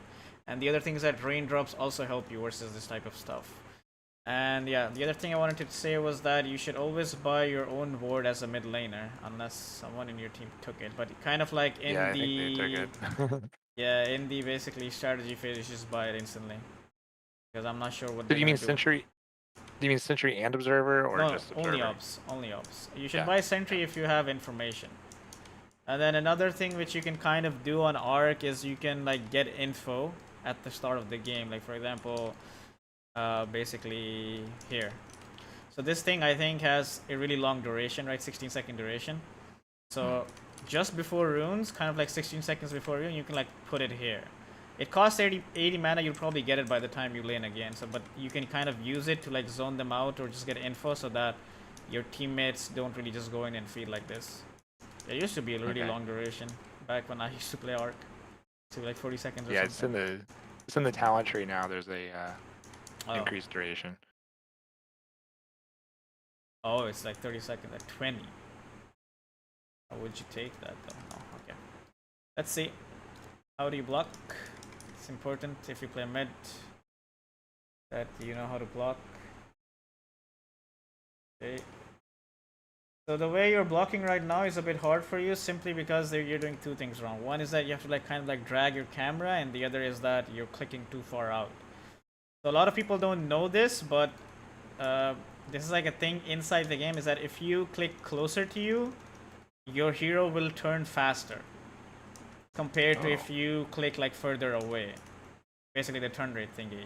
And the other thing is that your camera is basically dragging like this. But what you can do here is that you can double click your hero and it just like follows your hero. And then all you have to do is basically right click in front of you, like really close to you. If you can see my cursor, I don't think you can. But you get the point. It's like click really close to you and then put your hero on. So for me, I have this bind, which is bind caps lock. Dota camera center. Whenever I press this hotkey, it just like follows the camera on my hero, and then I can do like I don't have to worry about it, controlling the camera. I only have to worry about the other thing. Now this is also another opportunity for you, like straight out right off the bat, this guy is fucked up on Necro. So a lot of people they don't want to take damage from the spark rate, so you can kind of like zone them out. Like for example, this guy is like standing really far away. Like you don't essentially want to like use it to do damage to him right now, but just like use it here or like slightly here so that he can't step forward. And if he can't step forward, like he has a decision to make. He can step forward and eat the damage, which is good for you. Or he basically doesn't walk up and you deny everything. So you should kind of like use spark rate in a sense that you basically have to use it to zone the enemy. And then yeah, another thing is that you will notice that your lane kind of like pushed into the enemy without you actually doing much. Like right now, your lane is already in a very decent spot. Decent spot as in you have the wave where you want it. So aggroing here doesn't really do much for you except for like pushing your lane. So what you kind of want to do is like not aggro here. You should only aggro when it actually makes sense. It's like there's like 3 types of aggros. Like usually your aggro is used to not be contested by the enemy, which in this case you cannot be contested by the enemy. Why? Because of like a bunch of reasons. He has like 10 less damage than you, 11 less damage than you. The other thing is that the creeps are much closer to you than him, so it's like unlikely that he can deny or last hit creeps that easily. And the creeps are also in a position where he can't harass you, so we don't really need to do that. The other thing which you can kind of do is like punish him with aggro is that you can force a deny here, but if he was like good here, what he can basically do is like aggro these creeps on your rage and you have a stalemate. So basically when he has like a bad position, you're kind of giving him a good position for free, if that makes sense. Because you've already aggroed these creeps here, so you have to do something about it. And now it's like your attention is divided. It's like, oh, right. Now you can't harass him. And then always remember that your clicks in the lane as a mid laner or generally as any laner matter a lot. Like for example here, do you think there's anything that you can just like right click right now that would get you a last hit or deny given the HPs of the creep? No. No, right? So when that happens, just make sure you do nothing. Like what you should be doing here is just kind of like, you can deny both these creeps if you want, right? You have an advantageous position that you can use. These creeps are on your high ground. Same thing again that you can do. Put Spark right here and just like start right clicking your melee creeps. Put them in deny range, make this guy come forward. If he doesn't come forward, then you get 2 denies. And if he comes forward, you can walk up to him, you can right click him. Why? Because you don't really need to last at anything. But when you're like attacking like this, you're putting yourself as like, oh yeah, I'm just gonna push the lane. And now you can't deny much. I mean, you got both the denies, but you get the point. It's like, he's just basically taking 0 damage. When he should be taking more damage. And it's just like, try to understand this priority in the lane. It's like last hits greater than denies and then harass. Like this is basically your clicks that we just talked about. It's like if there's nothing to last hit or deny, you should just always harass the enemy. Basically just click him again and again with your clicks. Yeah, I think I get a little preoccupied with harass sometimes because I found with Arc Warden, especially at this level probably, like there's some people who just don't know how to deal with him at all. And so I can just keep dropping Spark Wraiths on them and then get a couple early kills. Yeah. And I realized I think a minute or two into this that this Necro was not going to work. I mean, Necro has so much heal, and then also he just knew he was like positioning himself in a way I wasn't going to be able to do that. I mean, you can do it, but you have to be like a bit creative with how you do it. Like for example, so far your lane is going well. You're out CSing him, but I think he can lose this lane even harder. You're gonna do a good job with CSing here as well, which is really nice. But here, basically, after this point, so you see the situation where it's like, oh, the wave's gonna be on my high ground, right? And now Necro cannot trade with you on your high ground for a bunch of reasons. One is that if he attacks from the low ground, there's a good chance he will miss some of his attacks. The other thing that a lot of people don't think about is the tower's aura.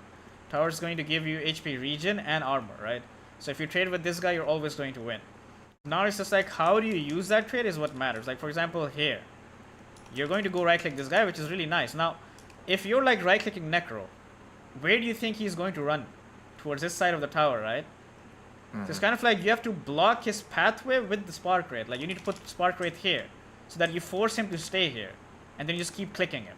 Because you're level 3 and he's level 2. But when you use Spark Wraith like this, he can just simply dodge it and then it goes on the range creep. If you use it here, then he can't run away. Then you can keep clicking him because every hero has a spell cooldown, right? His Q has an 8-second cooldown level 1. So if you use it at once, now you have this opportunity to just cook him. And I'm sure you know how your Q works, right? Like the more units, the less impactful it is. So it's like even here, you need to put Spark right here and give him, like make him make a decision. Oh, do you want to take this damage? Okay, take it. If you don't take this damage, he basically goes towards this side, right? Or this side. And then when he goes towards either this side or this side, it opens up your opportunity to spam Flux on him and then just use your Spark Rate to kill him. If that makes sense, because then he will be outside of the creep wave. But we're not setting that up as an Arc Warden. We need to be like setting that up. And then another thing that you should be thinking about is, for example, I told you that, oh, if the wave is here, it's very advantageous for you, right? But if the wave ends up here, it's bad for you. He can harass you, he can do a lot of the things. Same things as basically you can do. So when that happens, it's kind of like you need to like figure out how you can avoid letting that happen. I think that this was like a really big opportunity for you to kill him. Like the thing that you mentioned that, oh, it won't work on the Necro because he has heal. It's not true. You will do more damage to him because his spell has a big cooldown. It's just like, if you let him get away with the 8-second cooldown, then yes, he will out-heal you and out-damage you. But in this situation, he can't do it. So here, basically, your lane's pushing. Kind of like, if you understand creep wave timers, you would know that, oh, enemy's next wave is going to be here in 7 seconds, right? So it's very likely that your range creep will either end up inside the enemy tower or your range creep will end up on the enemy high ground if he decides to tank it, right? Either way, it's a range creep. Like, your goal right now is to get this range creep killed and have the wave meet at the middle point. But what happens is that you kind of just like don't go back and block your wave. And as a result, what happens is that the next wave ends up on the enemy high ground. Like, you got the rune, but now the wave is on the enemy high ground, so you're gonna have like a bit of a trouble. And this is also another opportunity. It's like, we know that this guy wants to take this rune, right? We know that. If we have a 4-second cooldown on Spark Wraith, we have perfect opportunity to use Flux. Why do we just let him do this? And not just Well, I chase did him drop down? a spark right there, yeah, but yeah, I didn't do much else. Yeah, because it's like he's gonna get slowed with the Spark Wraith, you're gonna click him, and now he's like solo, so use Flux on him and use Spark Wraith again on the high ground. And you just like totally bring him to half HP. And then second time he fucks up like this, because you're a ranged hero, right? You have 625 attack range. Which means that he can actually never reach you realistically to use his Death Pulse, right? As long as you position yourself better. So it's like he's gonna be playing this lane at half HP, and then you have to like kind of make this situation happen again where he's solo and you use Flux on him and you kill him. And this is what good Arc Warden players do. They kind of make this situation happen on its own by zoning them out with the Spark Wraith. It's like this thing only costs like 80 mana and has a 4-second cooldown. It's kind of like you cannot waste it if you think about it like this. So it's kind of like this lane might be feeling to do that, oh shit, he's out damaging or healing me, but he's not doing anything. It's kind of like you're not taking advantage of the position that you have. And then here again, it's like, we kind of know what this guy wants to do, right? He wants to spam his Q. His Q has a really short range. What do we have to do? Just don't stand in his attack range. It is that simple.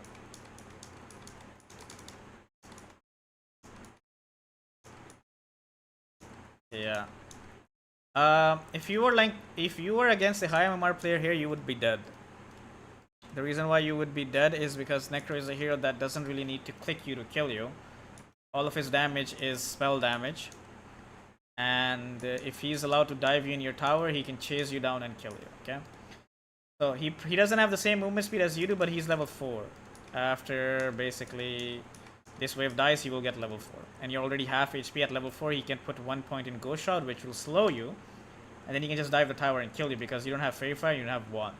But he's bad, so he doesn't know this. So whenever you run into this situation, like when you see this wave, what does it tell you? When I see this wave, Yeah, what do you think is going to happen to this lane? Is it going to push towards the enemy or push towards you? it's going to push towards me, I think, because he's got a couple more creeps. Yep, so in this situation, you have to do something to not let this happen because a hero like Necro can dive you and kill you. Most mid heroes can just kill you in this situation because you have no regen and your HP is low. So what do you think you can do in this situation to stop this from happening?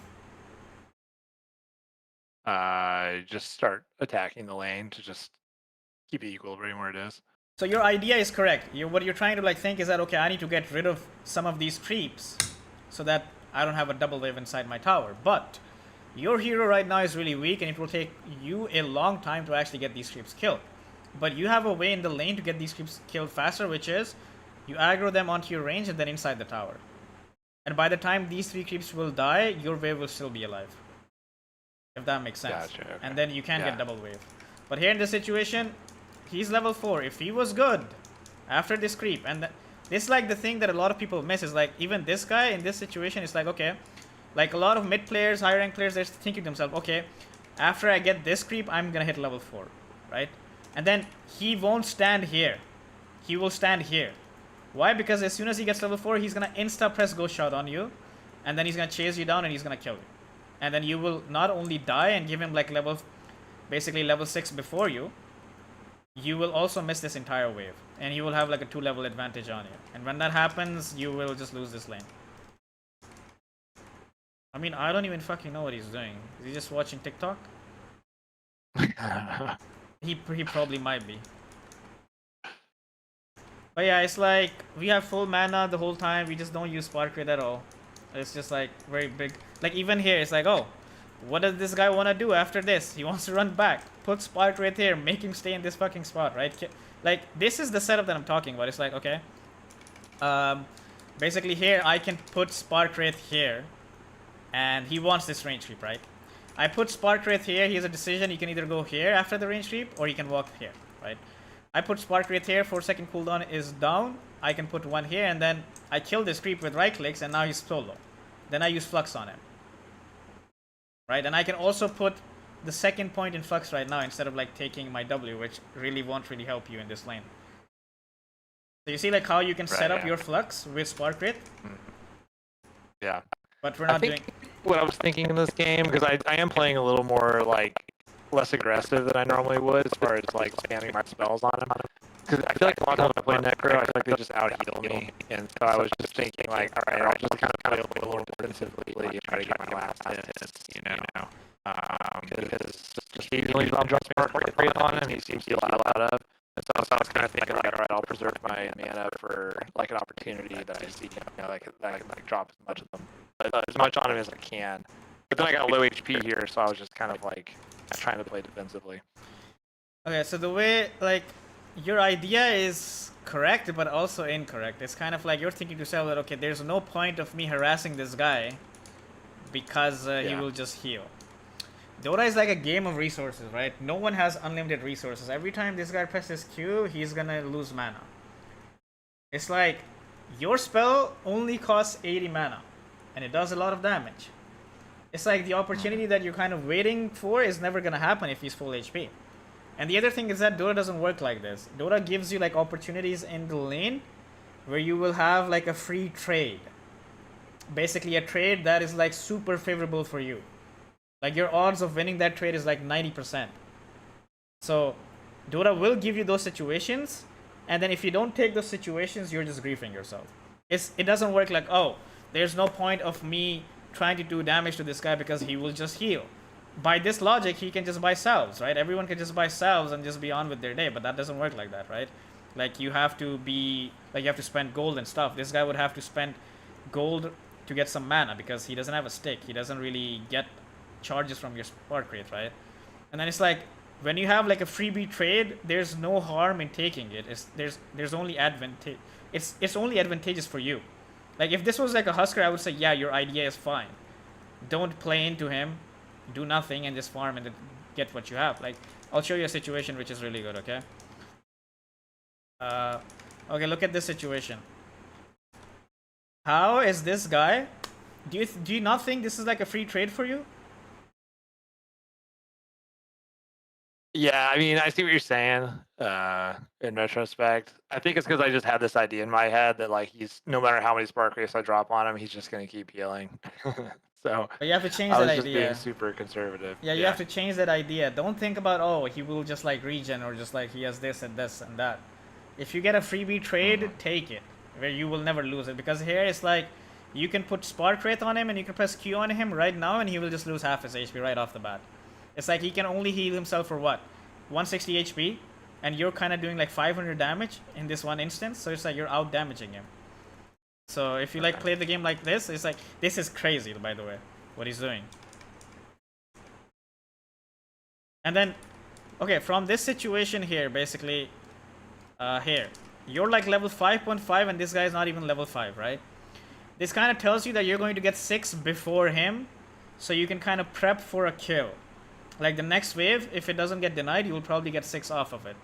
If you keep this guy half HP, like basically use your spells right now on him, then there will be a point where he will just lose.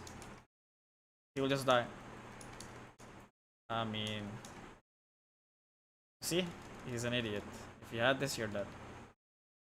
But now the thing is, you can't really go to the, I mean, you can go to the lane, but you're a bit scared. I don't know why you're scared though. He can't really jump you. He doesn't have boots. Fuck. Yeah, this is like kind of the situation. It's like if you... Yeah, I tried there, but my HP was so low, and so I didn't like quite get it. Nah, the problem is, it's kind of like your spellcasting is poor in this situation. It's like you're only controlling. So one of your clone has a big, what do you call it, activation delay, and the other one is like instant, right? Or am I wrong? Is it the same? I think the spell casting on them is the same. I think. Is it? Wait, let's see. Yeah. Well, he has the clone has a up to 35% miss rate on attacks, and he's slower too. No, but it used to be that one. I thought it was the same one. It used to be that one spark rate would activate faster and the other one would be slower. But I guess they changed it. I don't know. But yeah, basically what I'm trying to say is that you need to, like, what happens here is basically you use your clone, but you're AFK with your main hero. Like this guy in this position is like really slowed, but your main hero is doing nothing in this situation. Like The thing is that you need to use the movement slow of the spark rate to land the other spark rate, if that makes sense. So you use one here, and then you use your main hero and you put the other one right next to it. And if you do that, he would get hit by both, and then even if your clone dies, your main hero would be here right now. And then you just press flux on him and he dies. But your main hero is just basically standing AFK. Like Arc Warden's spark rate, you need to like land both of them together. Like you need to be like microing them both together. Like I think in this case I was scared to go forward because he was so low. Like, you know, HP. I thought he was just gonna.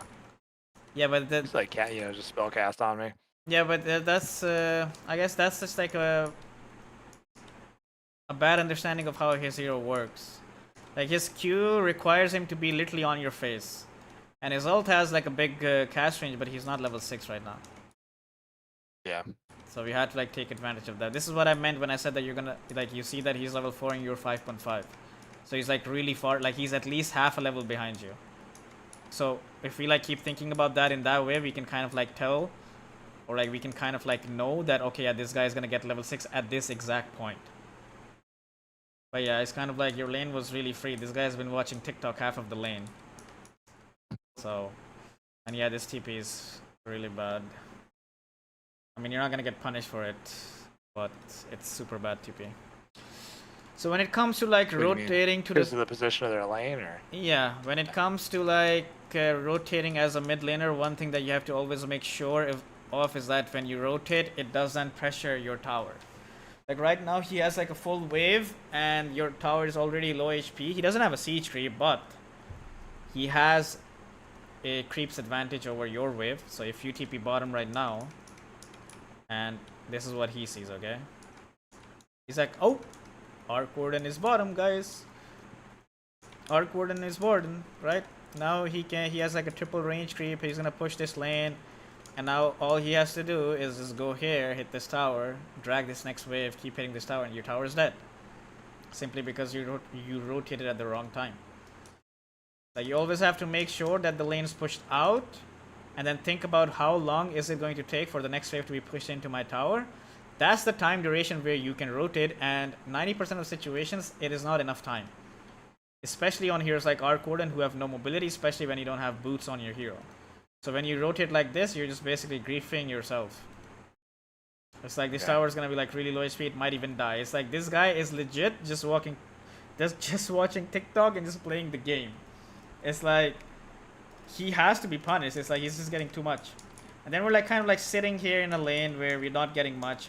You're gonna pressure this tower, but your mid tower is dead. I mean, it could have been dead if Necro is a better player, but yeah. But yeah, he has like a 2-level advantage on you suddenly. Yeah. There's like a big, there's like kind of like a big issue with how you use your spells. And it's really important that you learn that, otherwise you're gonna miss a lot of kills. Like your spark rates should be very close to each other when you use it with your clone. It's like yeah, so I'm still, like Arc Warden is kind of a new hero for me, so I'm kind of getting used to like the key binds, like figuring out how I like to best like alternate between them. And I find that a lot of times when I pop my my double, and then I have like a mouse key set up to select both of them, and I use tab to alternate between both of them. Sometimes I'll end up like hitting the wrong key or something, and then like it takes me a second to realize I'm selecting the wrong hero. Okay. I think you only need one key, which is like basically tab. You don't need more than that. But yeah, it's just like there's like a lot of fundamental mid issues going on right now. You're playing a greedy hero that wants to rush Midas, does not want to buy boots. I'm not saying it's bad, I'm saying it's good. But it's kind of like, don't make your hero do things that he's not supposed to do. And in general, have good rules for how you want to rotate. Like for example, it's like, why are we going top when this guy's literally on our face about to take our tower? It's like, why is he just having this lane for free? You push this lane and then you make this haste rotation, it's fine. But you're just like leaving too much on the table. Like he's 2 levels ahead of you. Why do you think that happened? Because of rotating. And then we're also rotating without boots, right?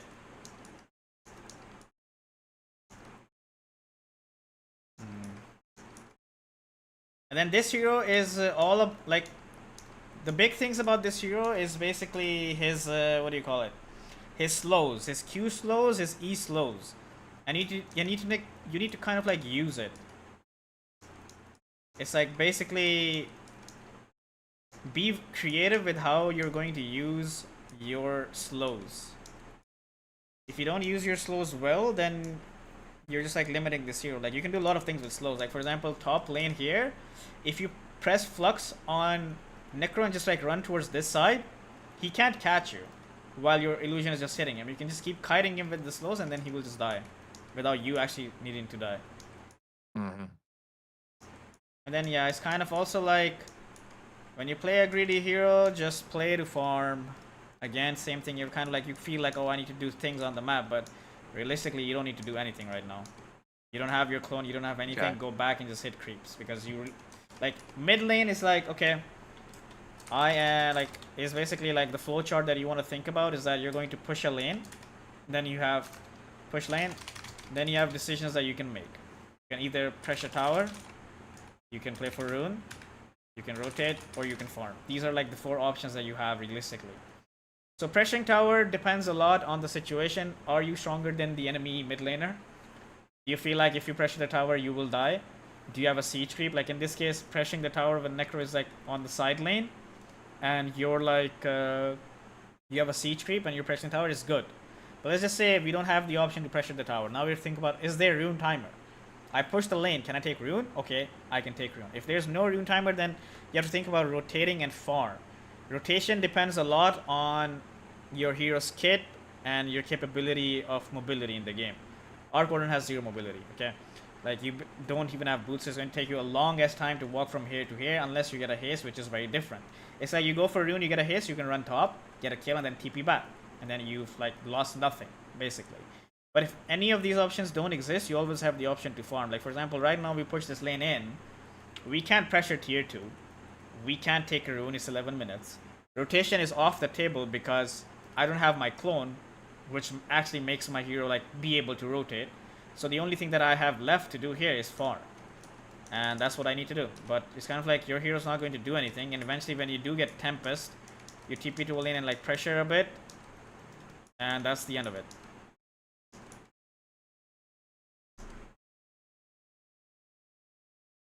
And then you're just like, you see that you're kind of like sitting here rather than hitting creeps. Like your hero is literally all about hitting creeps. Like you need to just hit creeps non-stop and wait for opportunities where you can actually like do stuff like this, for example. Like right now you don't need to go up to this tower and try to hit it, because this wave is going to push back to you anyway.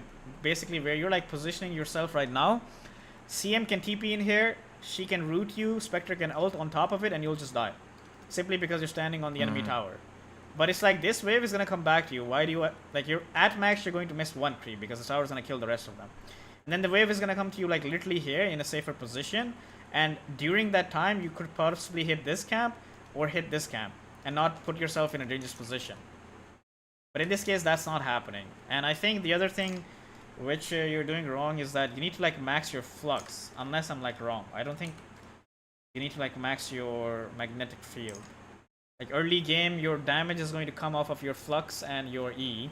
Flux also got, what do you call it, buffed in the last patch, right? They made the cast range better, they made the movement speed better. And if you combine it with your level 10 talent, which is extra range, it makes it really easy for you to kill people. But if you have like magnetic field and you're trying to like pressure, like this is crazy. This is you basically inviting them to kill. Like if you do this, like for example, if your MMR right now is like Guardian 2, if you do this in Crusader or Archon or Legend, you're just gonna feed.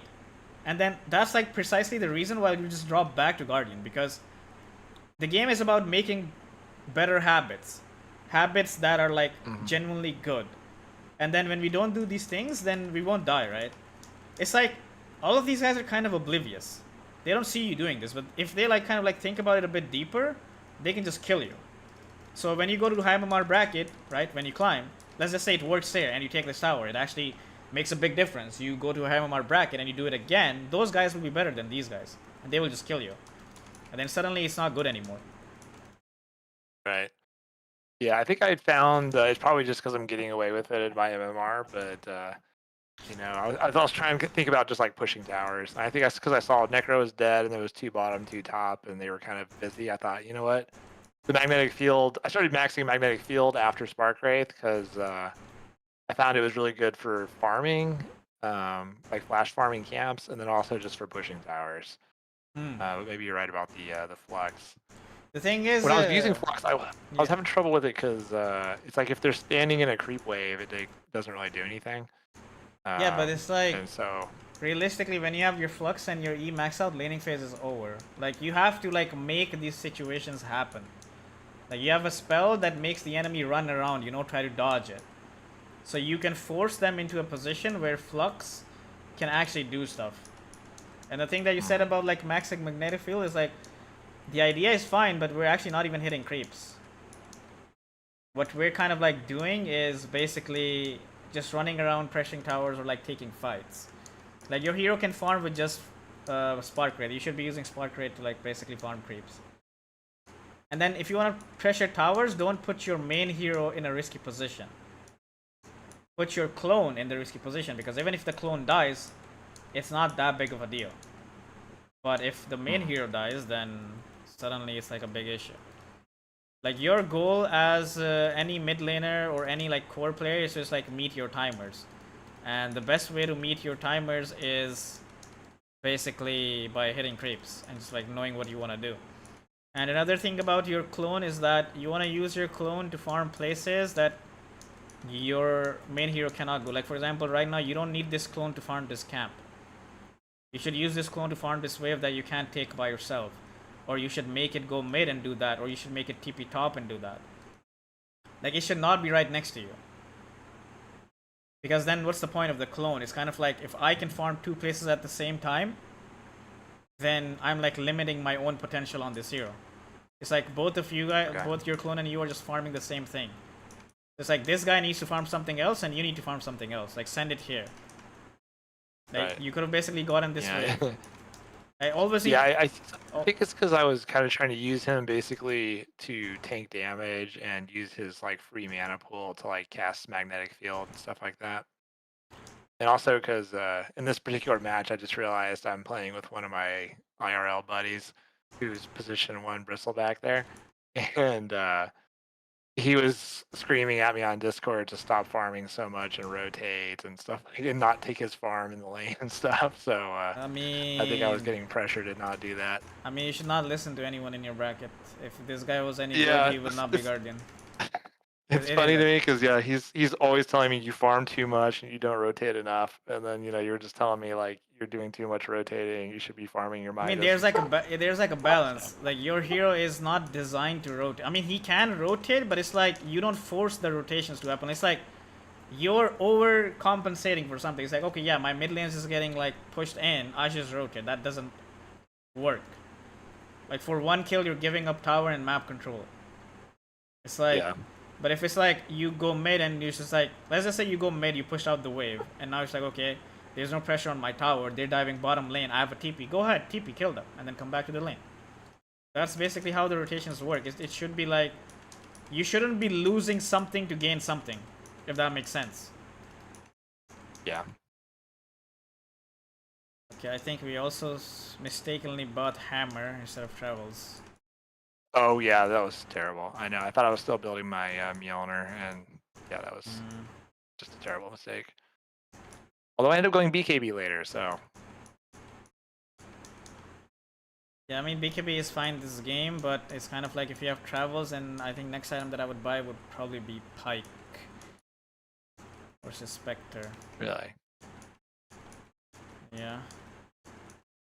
And then yes, this is also probably you thinking to yourself that, oh man, deep down I know I'm gonna fucking die, but if I don't join this fight, my teammates are gonna be pissed. Yes. And it's like, Dota doesn't work like that. Dota doesn't work on emotions. It works on logic. It's kind of like your main your main hero should never be exposed. Always remember. Your clone can do the dirty work, but your main hero is not supposed to do that. Like if you have BKB here and you do the shit, it's fine. But you don't have it, so your hero will die if they just like focus you. So another thing that I want to say is that when you have like 2 Mjolnirs, use it on yourself, or like if you use it on Bristle right now, you will do so much damage. Or if you use it on your clone right now, it will do so much damage. The active of the Mjolnir, basically. I think you'll probably kill them all, but it's kind of like, once this clone is dead and you see the situation, you, my friend, are dipping. Right now, you're just gone. Actually, maybe you can play the fight, but you need to play the fight off of the Alchemist. Like, basically, you can stand here, press Flux, and then use Magnetic Field and just, like, keep hitting them. But you're also going, like, super far backwards. Like, eventually, yeah, you go in a bit late, and as a result, Alchemist is not alive, and then you die. And then here it's like, we're going back in, even though... Just remember one thing. 98% of the situations where you kill an enemy and die is never worth it as a core. Especially as a greedy core. Like, you dying for this sniper is not worth it. You dying for this Wraith King is not worth it. Because you're here to simply farms 1,000 gold in a minute. It's like right now when you spawn, what I want to see you basically do is that I want to see you TP your clone to the bottom lane, push that out, and I want to see your main hero farm something else. But we're not doing that. You basically need to use this like off cooldown basically, and then just like farm with it. Because let me just give you a perspective, okay? So this thing has a cooldown of 55 seconds, alright? You use it right now instantly at 27, and then you make it TP bottom, and you just like make it farm this entire area, right? Then you get extra farm, you also have Midas. And then let's just say you don't use it. How long do you not use it for? 55-second cooldown.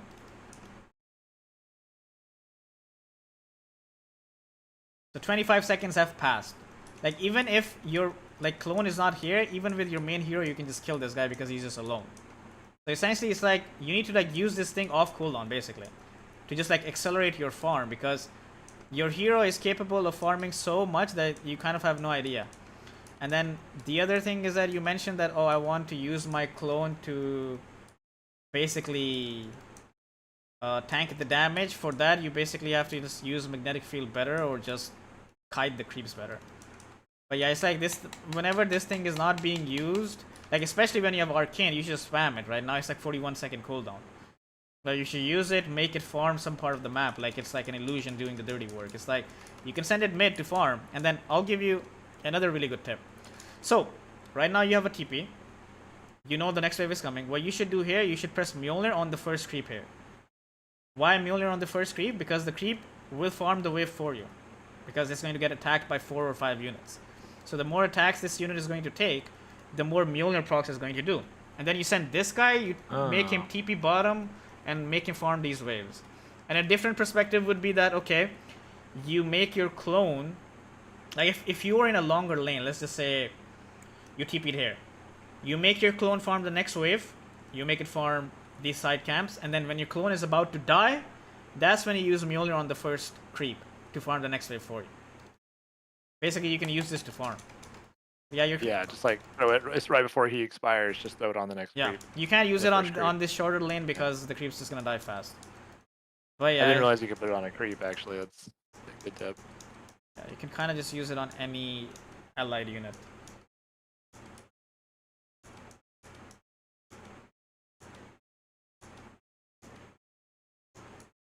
Basically, what should be happening right now is that your hero is supposed to have like 300 last hits, but we have like half of that. Yeah. Yeah, this was a very poor farm game for me, from what I recall. Okay. It's kind of like there's no point of watching this game more, because the things that you're doing wrong, you're just gonna keep doing them. So let's watch the next game with the time that we have left, if that's okay with you. Yeah, totally.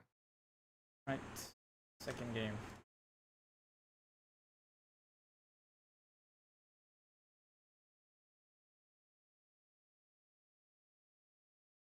Second game, it's kind of the same thing. If you look, like, just by looking at the stats, you can kind of know what's going on. It's like, oh, I have 100 lasses in 20, and I have the same lasses as I have last game in 30. That's probably happening because overcompensating, just basically wasting a lot of time. And the other thing that I want to say to you is that you should definitely check this box, so that when you queue solo queue, you only get solo queues, because there's like a lot of smurfs in low MMR.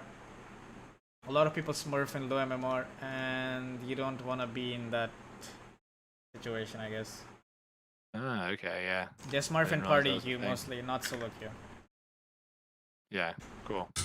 Okay. Same opportunity again. Can put Spark Wraith here and just zone this guy out. Exact same situation. Again, we have opportunity to zone him out of this range creep because he's already wasted his W, right? So he cannot secure this creep. The only way he can secure this creep is by right-clicking it, and if he wants to right-click it, he has to eat my Spark Wraith. But he's gonna come I think forward. I will, probably. Let's see. Oh, maybe I didn't. Yep, like you have like multiple opportunities to make this guy suffer. But we're not gonna do it. I think this is not exactly what you call it. Like last game, your idea was that oh, Necros is going to like out heal it, right? In this case, Wind Ranger can't do it. So it's not exactly like a hero issue. It's kind of like a fundamental issue. Like even in this situation, it's like he's low HP, right? If you put Spark Wraith right behind him, he has to like move forward. He moves forward, you can right click him, and then if he goes to the side, you can flux him. It's like a lot of things that you can do just by putting a Spark Wraith to zone him out. But we will not do it. Again, you can do it. Yeah, I'm oh, you surprised do that it? I'm not doing it, honestly. Because I usually do a lot of that in the games, but I'm seeing now that we're like watching the replay that I'm not doing it nearly as often as I could be. Yeah. Okay, here I think he should be dead. So you do this. This is really good. He's gonna get hit by it, right? And he's gonna walk into you to dodge it. And if you use Flux on him right now, right, his only option is to run into the creep wave, and then he dies. And the other option that he has is that he runs away, and then Flux works with him, and this is off cooldown in 3 seconds. But we're not gonna press Flux on him, and then he just runs away. And just for like information, the next wave is like really far away, so the Flux would do a lot. There's basically a miskill that happened. Yeah. Anyways, right now you can put Spark Wraiths here again, push this lane in and then just dive him, or make him go to base. But kinda not thinking about it. Again, playing on the defensive stance rather than the aggressive stance. And he gets to have rune for free as well. You see like how he doesn't want to... I did drop a Spark Wraith up there, I think. Yes, you dropped a Spark Wraith, but it's kind of like... Yeah. You don't want to drop a Spark Wraith on the rune. Drop in the pathway. It's like, you want to know why on the pathway? It's like you drop it here. And then he has to choose, okay, do I walk up this? And if he does that, then you can just like go on him with Flux. It's like dropping it and actually doing something with it is very different. So you say drop it and then go contest it Yes. after slowing? Yes, Okay. contest it. Yeah. Like Okay. here, put it up here. Use his bottle. Okay, fine. Use it up here. Walk with him. If he's like dumb enough to go for it, he will die. If he doesn't go for it, he will lose the rune, and you get the other one as well, and then he's stuck with low HP again until minute 4. But he gets this for free. He can tank the Spark Raid and take the rune. It doesn't matter to him because he will just regen back up. So it's kind of like he should not get this rune.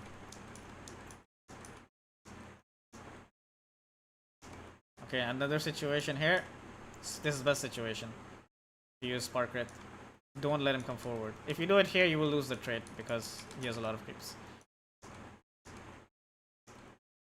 Again, you're constantly getting these situations, by the way. And I also think that you should not take magnetic field. You should not take magnetic field level 4. I think it's like Flux is just like much better. It's like much more damage, much more slow. I don't really need the 30 attack speed from the magnetic field, and I know I won't die. And even here, it's like we're just letting like Arc Warden. It's really hard to go for runes versus Arc Warden.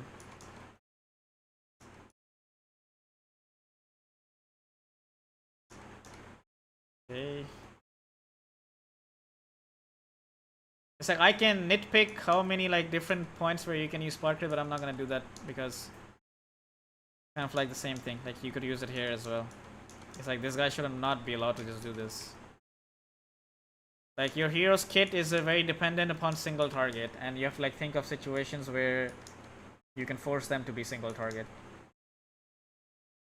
And now you have a big timing. What is the big timing? You have siege creep and you have level 6. He does not.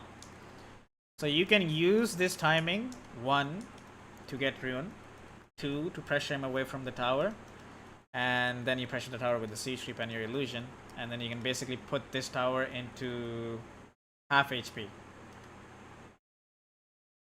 And the other thing is that whenever it's like 5 minutes, you should get an obs from the courier because it's nighttime. But yeah, this is what I'm saying. It's like you have no idea what rune there is. You can't kill this guy. But what you can do is like you can keep the siege creep alive. If you keep the siege creep alive, then basically if you keep the siege creep alive, then you can pressure tower. It's like why the order of these things matter a lot is I'll show you why. Okay. It's kind of like if you put Spark Wraith up on this rune, right? What you will see is that okay, there's a haste rune. You get the haste rune and you just like run at this guy and then he can actually die. And you would also use your Tempest double, you get this kill, and then you can use the siege creep to pressure the tower. A lot of people just don't care about the siege creep. I don't know why. Like even here, it's like I think your clone should be tanking the siege creep, keeping it alive so that it leads the tower to the damage. Okay. Rather than just letting it die like this. Okay, you got haste. Okay. Good rotation. Run back to mid. This is how you want to rotate, by the way. Oh yeah, except that she catches me here. Yeah. But this was like a good rotation. It makes sense. Like this is literally how it should be. Like in this case, you didn't really lose anything. If she doesn't go on you here, you don't lose anything compared to the rotations that we did with in the Necro game. And then also like, I never see you push with Spark Wraith or farm with Spark Wraith. Like this thing does a lot of damage. Like right now, look at the timer. It's 750, right? You want to push this lane so that you can get the rune. So you need to like kill this range creep fast with the Spark Wraith so that you can just like get the rune. But we're kind of like holding. It's like you're too late to the rune. If this guy is like half a brain, he will never let you get these runes. Gotcha, So okay. we have to be faster with what we're doing. And now there's a situation. Now you have a choice. Okay, you're gonna push this lane in. Even if you don't push this lane in, this wave cannot pressure your tower. So you have a choice. You can TP top right now, and you can use your clone and you can get 2 kills. You can either do that, or you can use your clone to pressure the tower. This is what we talked about, right? Push wave, pressure tower, rune, rotate, farm. Rune does not exist right now because we already took it. Pressure tower can happen because there's no one in this lane to stop us, right? It's really easy to pressure the tower. Rotation can happen because we have a TP, we have our Tempest, and they're in bad position, right? And they can't really run away anywhere because this guy already used, I think, wind run, and this guy is just like way out of position without any mobility spell. So farming is not something that you would do here. You would choose between pressure tower and rotate, but what do? Neither of those. We do neither of those. I think you should have just like used your. I think you're waiting for your clone with the Midas, but it's kind of like you can just get 2 kills at top and over pressure the tower, just like have the tower taken by now. It's just like every decision that we're kind of making is super delayed. Like this is like another opportunity for you. Oh, I can TP top, get these kills, lane is pushed, or I can pressure tower. Like this, your main hero cannot stand here. He cannot. He just cannot. Yeah, now tower is not going to die for at least 2 more minutes. Like this tower could have been dead at 8 minutes, possibly. It will die now, but yeah. And now this clone usage. I think when you use clone early game, for like free rotations, you should TP your main hero as well. Yeah, now we're rotating when there's like literally nothing to rotate for. You should just be hitting creeps using your Midas, farming these 2 camps. And then since we came to the bottom lane, we just died. It's like what I'm seeing is that once you take enemy mid tower, you kind of like think to yourself that, oh, I have to do something else on the map now. But that's not the case. Yeah, I was thinking rotate. No, but it's like Basically gank lanes. Dota is a game of resources. There's a very big reason you have like these bajillion camps in the game. If Dota was a game of fighting and rotation, then these camps would not exist. It's like you have a really Gotcha. simple balance in the game. It's like when you're like presented with an opportunity, you will take it. Otherwise, you will just do what is like the easiest and most reliable to do. And that is hitting creeps. Like for example, here actually, okay. Right now, basically this. You're hitting creeps. What is like the default? This is basically your default state. And then an opportunity is presented to you. That you can TP here, get kills, and then go back to farming again. Every time you get this opportunity, you should take it. That's how simple it is. But what we do is that we don't take those opportunities. We're going to take this out and be like, oh, now I know that my clone actually cannot go and kill anyone here. But I'll still make it TP bottom. What for? Tower's completely fine. Can't really rotate with this guy because he really cannot kill anything. They're not like diving this tower like they were diving here, that I can TP my main hero and my clone and just like get kills. It's like you should be just farming with this clone. And then it's like you're thinking to yourself, now that my clone is dead and I don't have this situation again where I can kind of like go and kill someone, you're just like running bottom. When you could just be here hitting creeps and just pushing mid wave. Because it's like there is no opportunity. That's the thing. You need to like let these things happen naturally. Let them fuck up naturally. Yeah. Like for example, right now, they're fighting top. TP top. Use your Tempest. Kill the Viper. Where is Viper going to run? Does he have any spell that can help him run? Nope. This guy can't run, so we won't focus him, but we will kill the Viper. This is the thing. It's like you're just doing your own thing, which is like your default state as a core in Dota is just always hitting creeps. You're basically just pushing this wave right now. Wave gets pushed in, you rotate top, you get this kill, and then you farm your way towards mid again, and you wait for this exact same opportunity to happen again. Quite literally. But what we do here is that we stay here, we're gonna die, and also as a result, since we died, this tower is going to get pressured, but Underlord is here to the rescue. So that's fine. But top lane is just feeding.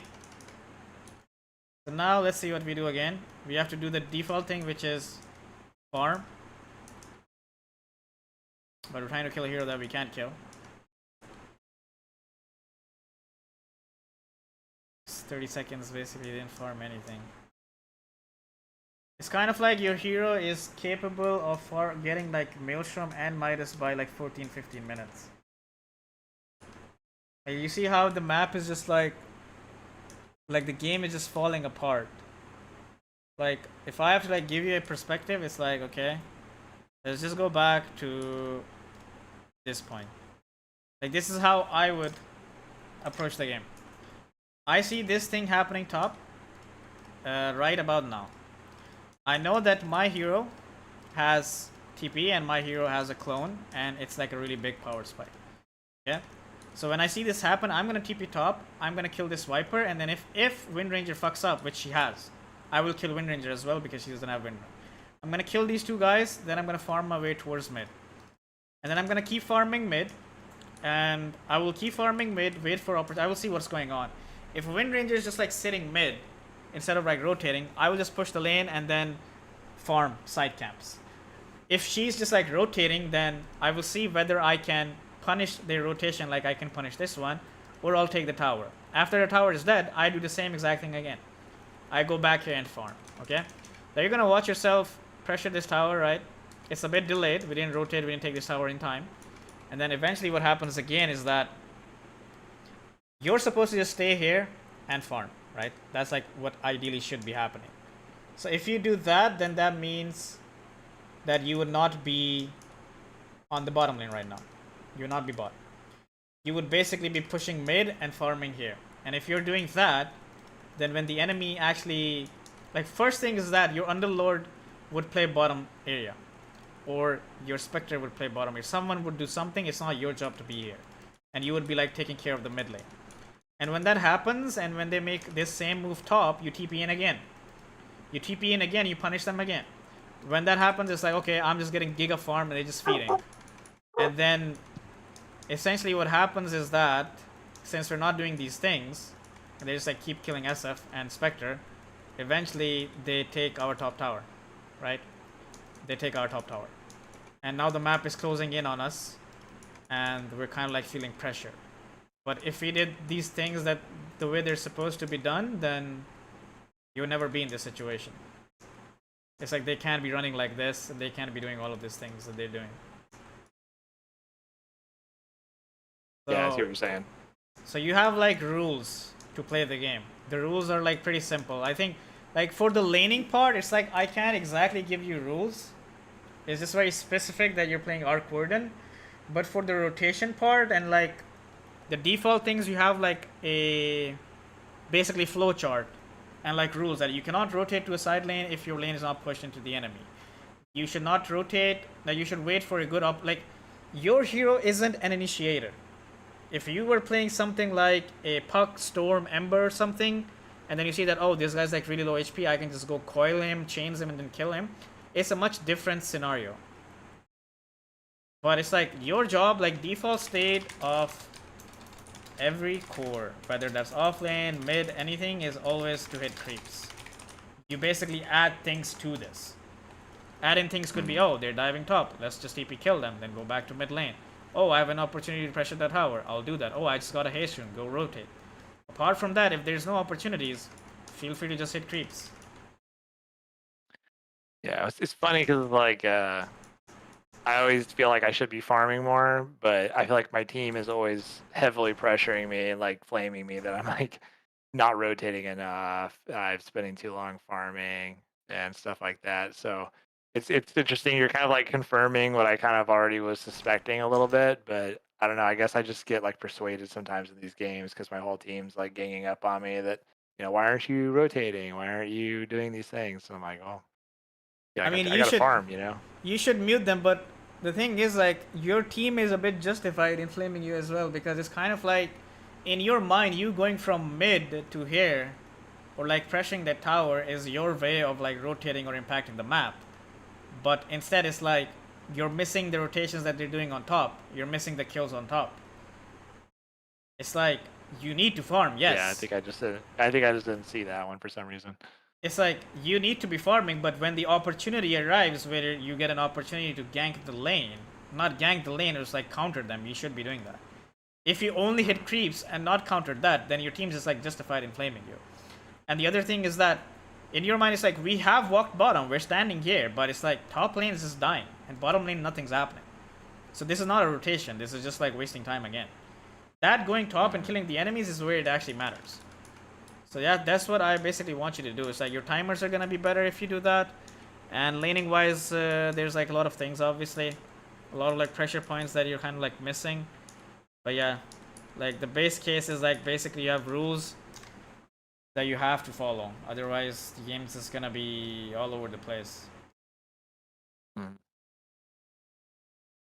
Okay. Yeah, what's sorry, my dog's like on one today. Yeah, it's interesting because, you know, it's like in my mind I feel like I'm doing some of these things you're saying, but then when we watch the replay together, I see that I'm missing a lot of opportunities. So I have to be a little more aware of that, I guess. For sure. Well, apart from that, I don't really have much more to add. I'm pretty certain that the laning things that we talked about would make you stomp lanes. Not kidding. You would actually kill the enemy mid laner like 3 or 4 times. And after that, all you basically have to do is follow the flow chart, follow the rules, and you'll find yourself be like, holy shit, I'm so fat. What's going on? I'm like in this game, the problem is that there's like 2 heroes more network than you. Like if you're in like Guardian MMR and you're getting outfarmed by these Guardian players, you're not gonna get out of this bracket. For you to get out of this bracket, this number here needs to be 12,000. It can very easily be 12,000. Because you're not the only one who's not farming. Like the highest, no, like you almost have the highest number of creeps in the game. That basically tells you that everyone is just basically doing what you're doing. So if everyone is basically doing what you're doing, there's no difference between you and them. For you to like climb out of this MMR, you have to play better than them, right? So you have stats that can just basically show you that you're not playing better than them. So for you to like be better than this number should be 150, 200.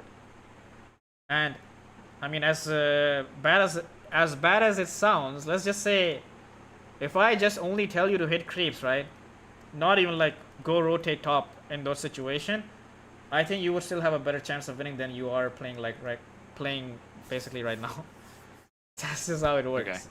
It's like an Yeah. example that I can give you is that like I've made like a shit ton of videos on this, but it's like I can open any Crusader, Guardian, whatever game, and these numbers are always gonna be like this. And then if you go to like high MMR games, like let's just say I go to my game and I do this.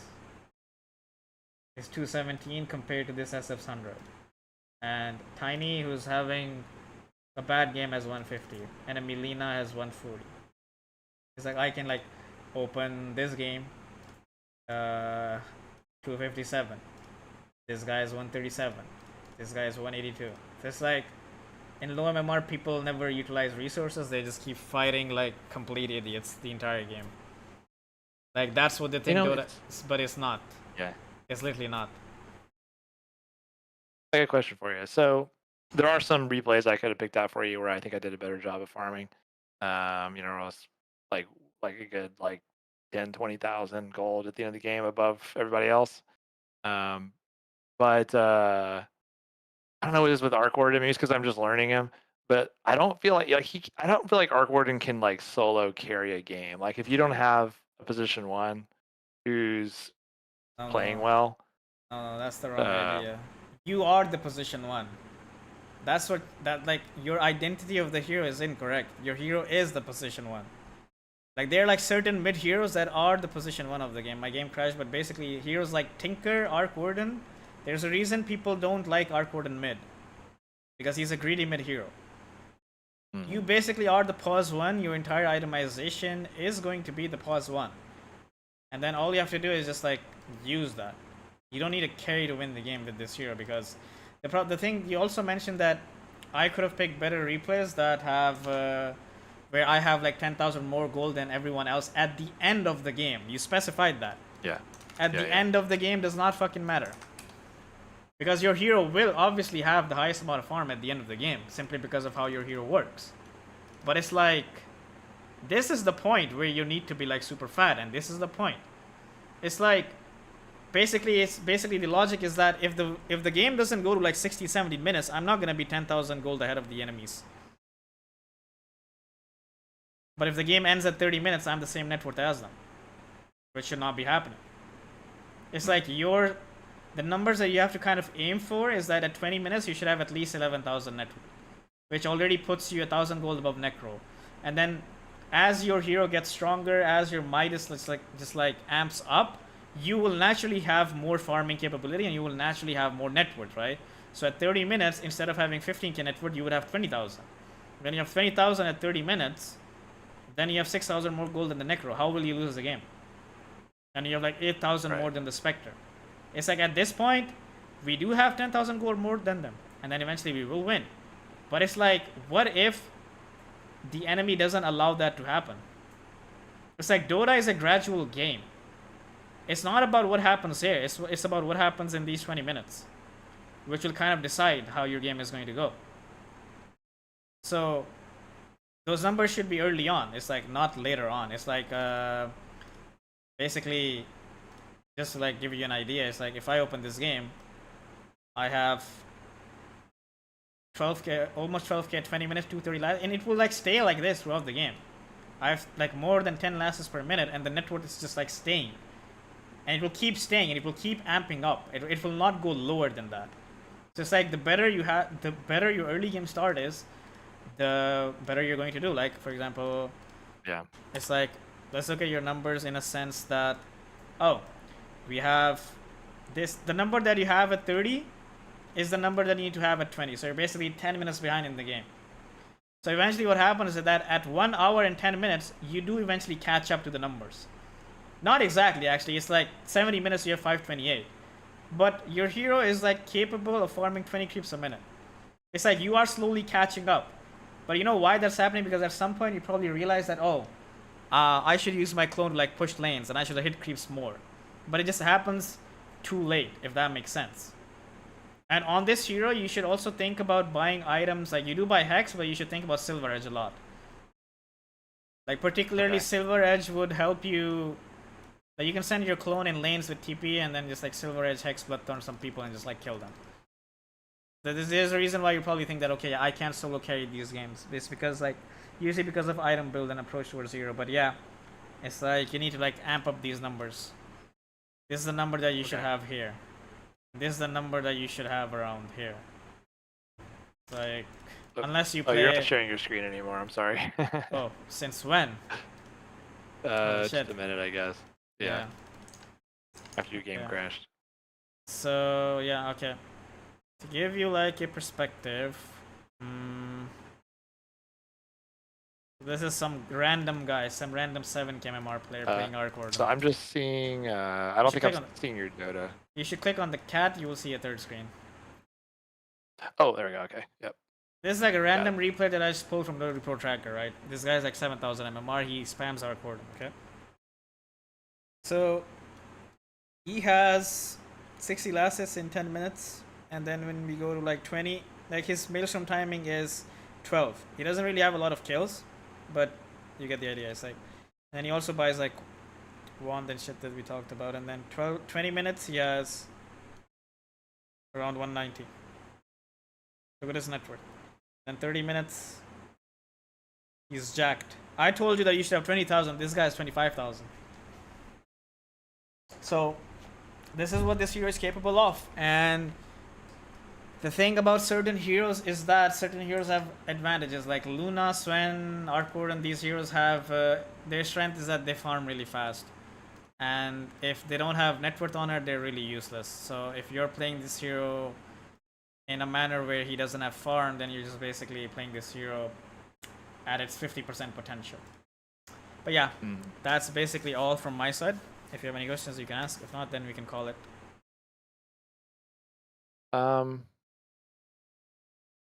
I guess as far as like overall strategy, when I started playing Arc Warden, I kind of was looking at him as like a single target, like burst damage kind of hero almost, and just trying to go for like high kills and stuff like that, and doing a lot of rotating. And then I started thinking, like, you know, lately that he's really good at pushing towers with his magnetic field and his Tempest double. So I kind of went for more of like a utility build and trying to push towers more. And I was really thinking of him as like a position 2, you know. So I wasn't like I was trying to like defer some farm to like the position 1 and stuff, you know. Oh, fuck no. Fuck the position 1. Yeah, like you wanna give. Wait, where is your You wanna. You wanna give. You wanna give. Okay, like this guy. I mean, this is still better, but it's like, where's the other game? You want to give this guy the farm who's like, let's just say you're giving this S of the space.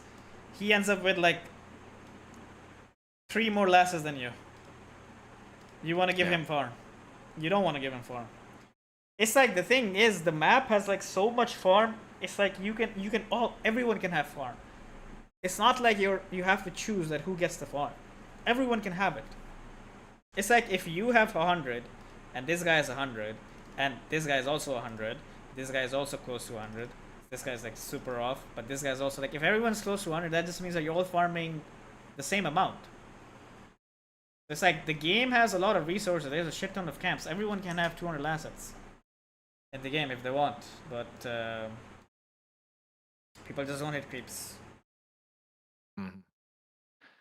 So I guess what I'm taking away from this then is play a little more, like play like I'm position 1 when I'm Arcor mid, for one thing. Focus more on farming, especially early game, and then be more aggressive in lane with my Spark Wraiths. Don't be afraid to just like spam them early on.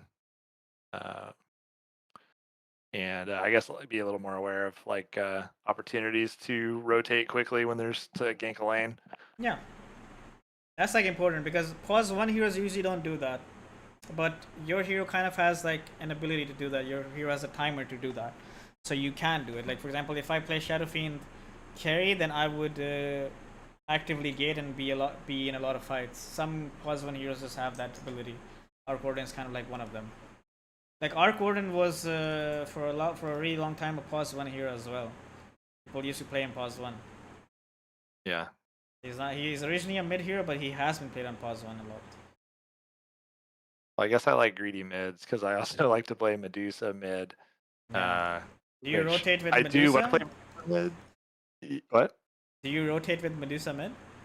No, heck no. I mean, everybody constantly gets on you to rotate because you're mid, you know, and they're all just like, mid should be rotating, mid should be rotating. Um, you know, and I usually, even before I pick Medusa mid, I usually warn people in the chat, like, just so you know, I'm picking Medusa. She's a greedy mid. I'm not going to be able to rotate. I'm going to have to focus on farming until at least, 180 minutes or something. And people still get angry and they flame and ping and just get so pissed off. But I actually have I think like a 65% win rate with Medusa over like hundreds of games because I honestly I just farm, and like I end up with so many last hits and such a high gold advantage that she just ends up winning the game if it goes past like half an hour. Yeah. So that's why I pick her mid, is because I don't honestly when I go position one, maybe it's just this MMR. You just never know what you're gonna get, as far as the support, and so I just prefer to like pick her mid and just know that I'm gonna get a gold advantage. And I I mean, don't know. yeah, if it works, it works. But yeah, it's like that hero is pause one, and you can kind of like do the same Yeah. things on pause one. But that's kind of like you answered your own question. It's like you win a lot on Medusa because you have a gold advantage. You basically have to do the same thing. And then the funny thing is that if I pick Quap or any of these mid heroes, they're not greedy mid heroes, right? Like I can pick Quap, Lina, Puck, Ember in your game, and I will still have 200 lasses in 20 minutes because every hero is capable of doing it. It's just like a matter of whether you can do it or not. So the gold advantage thing is just fundamentals, not exactly a hero thing. Gotcha. All right, cool. Well, I'm gonna work on some of those things, practice them a little bit. All right. If you have any questions later on, feel free to message me and play some 20-30 games, implement this, let me know how it goes, and then we can set up another session. Yeah. Okay. Cool. All right. Take care. Bye bye. All right. Thanks a lot. Bye. Okay. Time to play pubs. Pub. One. I can only play one pub, I think. Kind of cooked. I need to get some water, and then I'm playing pub. One pub. Here.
Do somebody report it?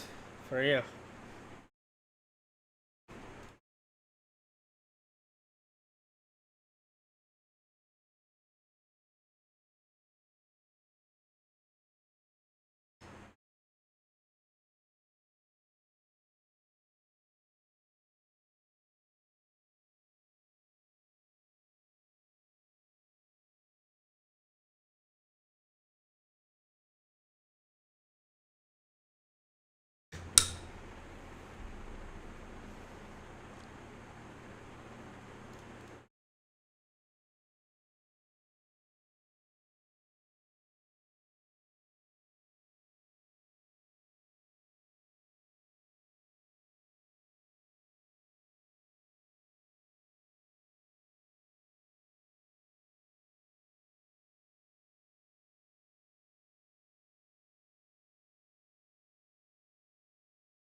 I'm just gonna first pick Shadow Fiend. I don't care.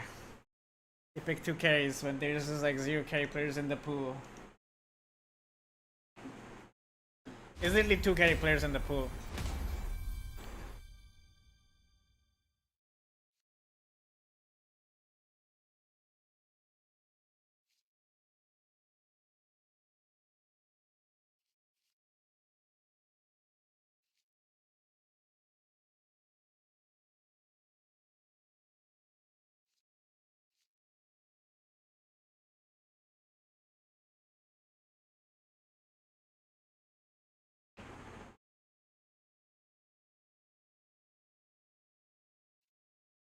Oh my god, they have Treant Clock.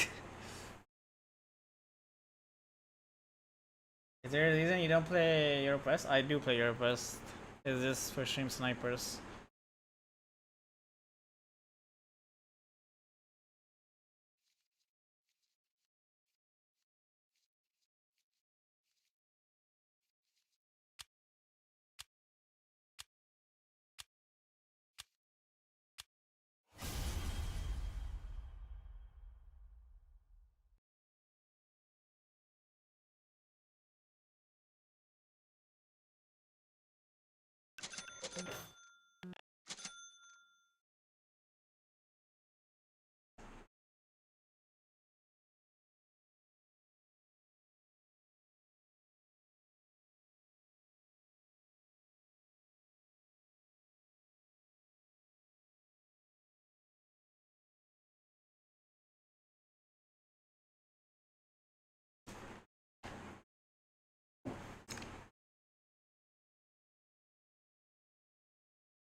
likes this very much.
Bro, no.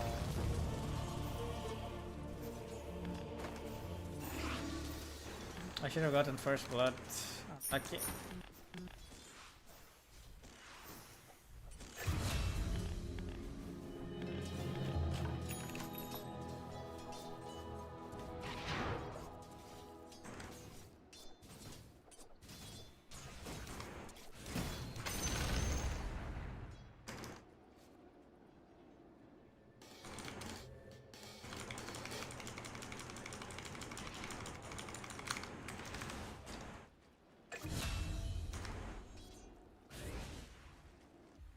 Didn't use Fairy? I'll still die. I died after clock anyway.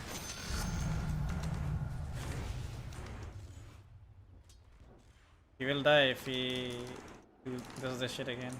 If you kill him.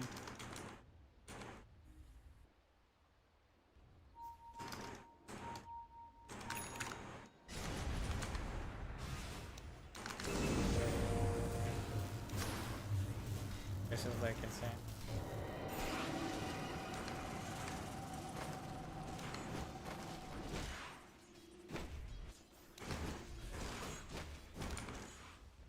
Like this clock should be fucking dead, like I don't know. And even like here when he's like coming like that on me, he should just get gilled and he should just be dead. But fortunate. Venom doesn't understand that. Like, we can kill anyone. Like, he just needs to like play in front for me. I don't know why he's so passive. Acts like this very much.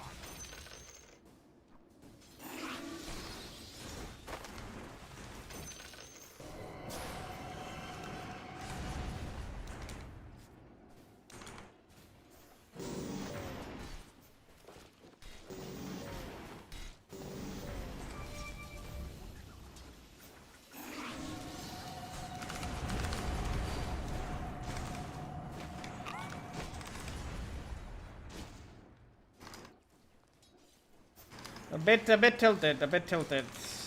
Because of what's going on. Like, Clock should be dead here. And then he doesn't have these fucking boots that he has now. I don't know. Fucking trash ass game.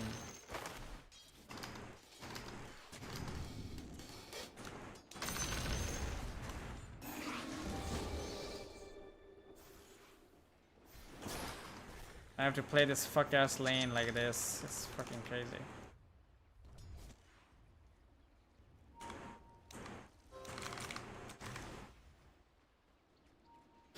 How can we not give?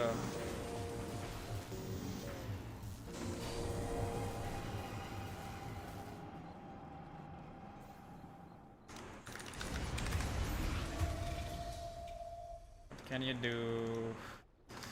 What can you do? We don't have snakes. We don't have snakes to slow the cloak.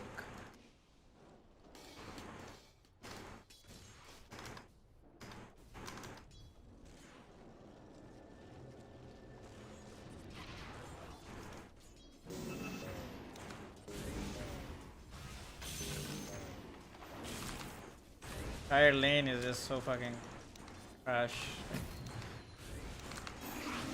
This is what I mean when I say Dota is gradual. It's like one mistake is making us lose this lane.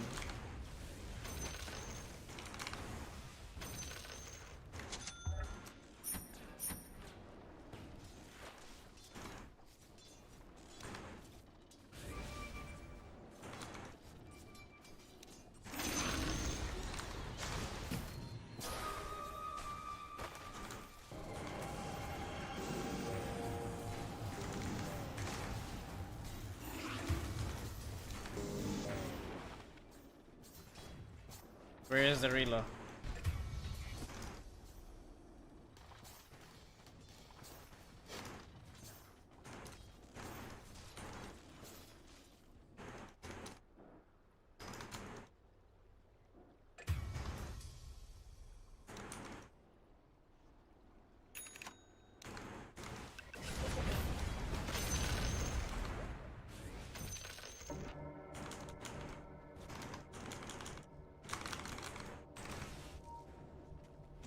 Bro, I need this guy to be in this lane now.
Fuck is trash. This Venno is just a bot. I don't know.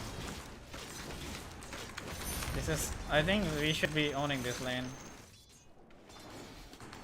But unfortunately we can't because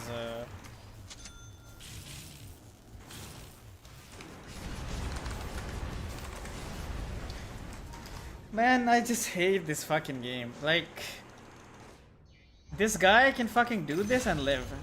Like they have like Clock Treant. We have Venomancer.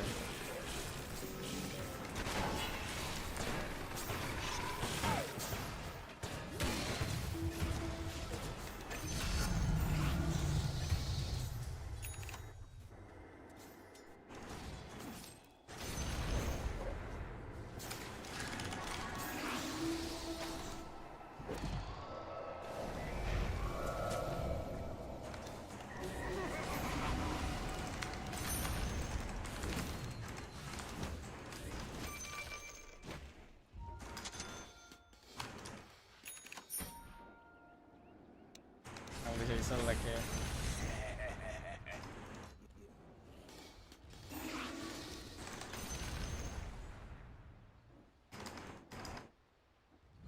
I think I should go Kaya Yasha actually. I'm too far behind.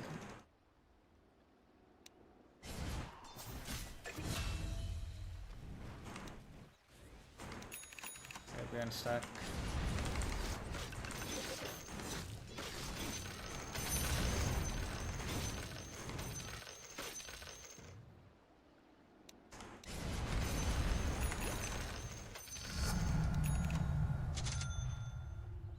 I need Manta Pike this game as well. What the fuck?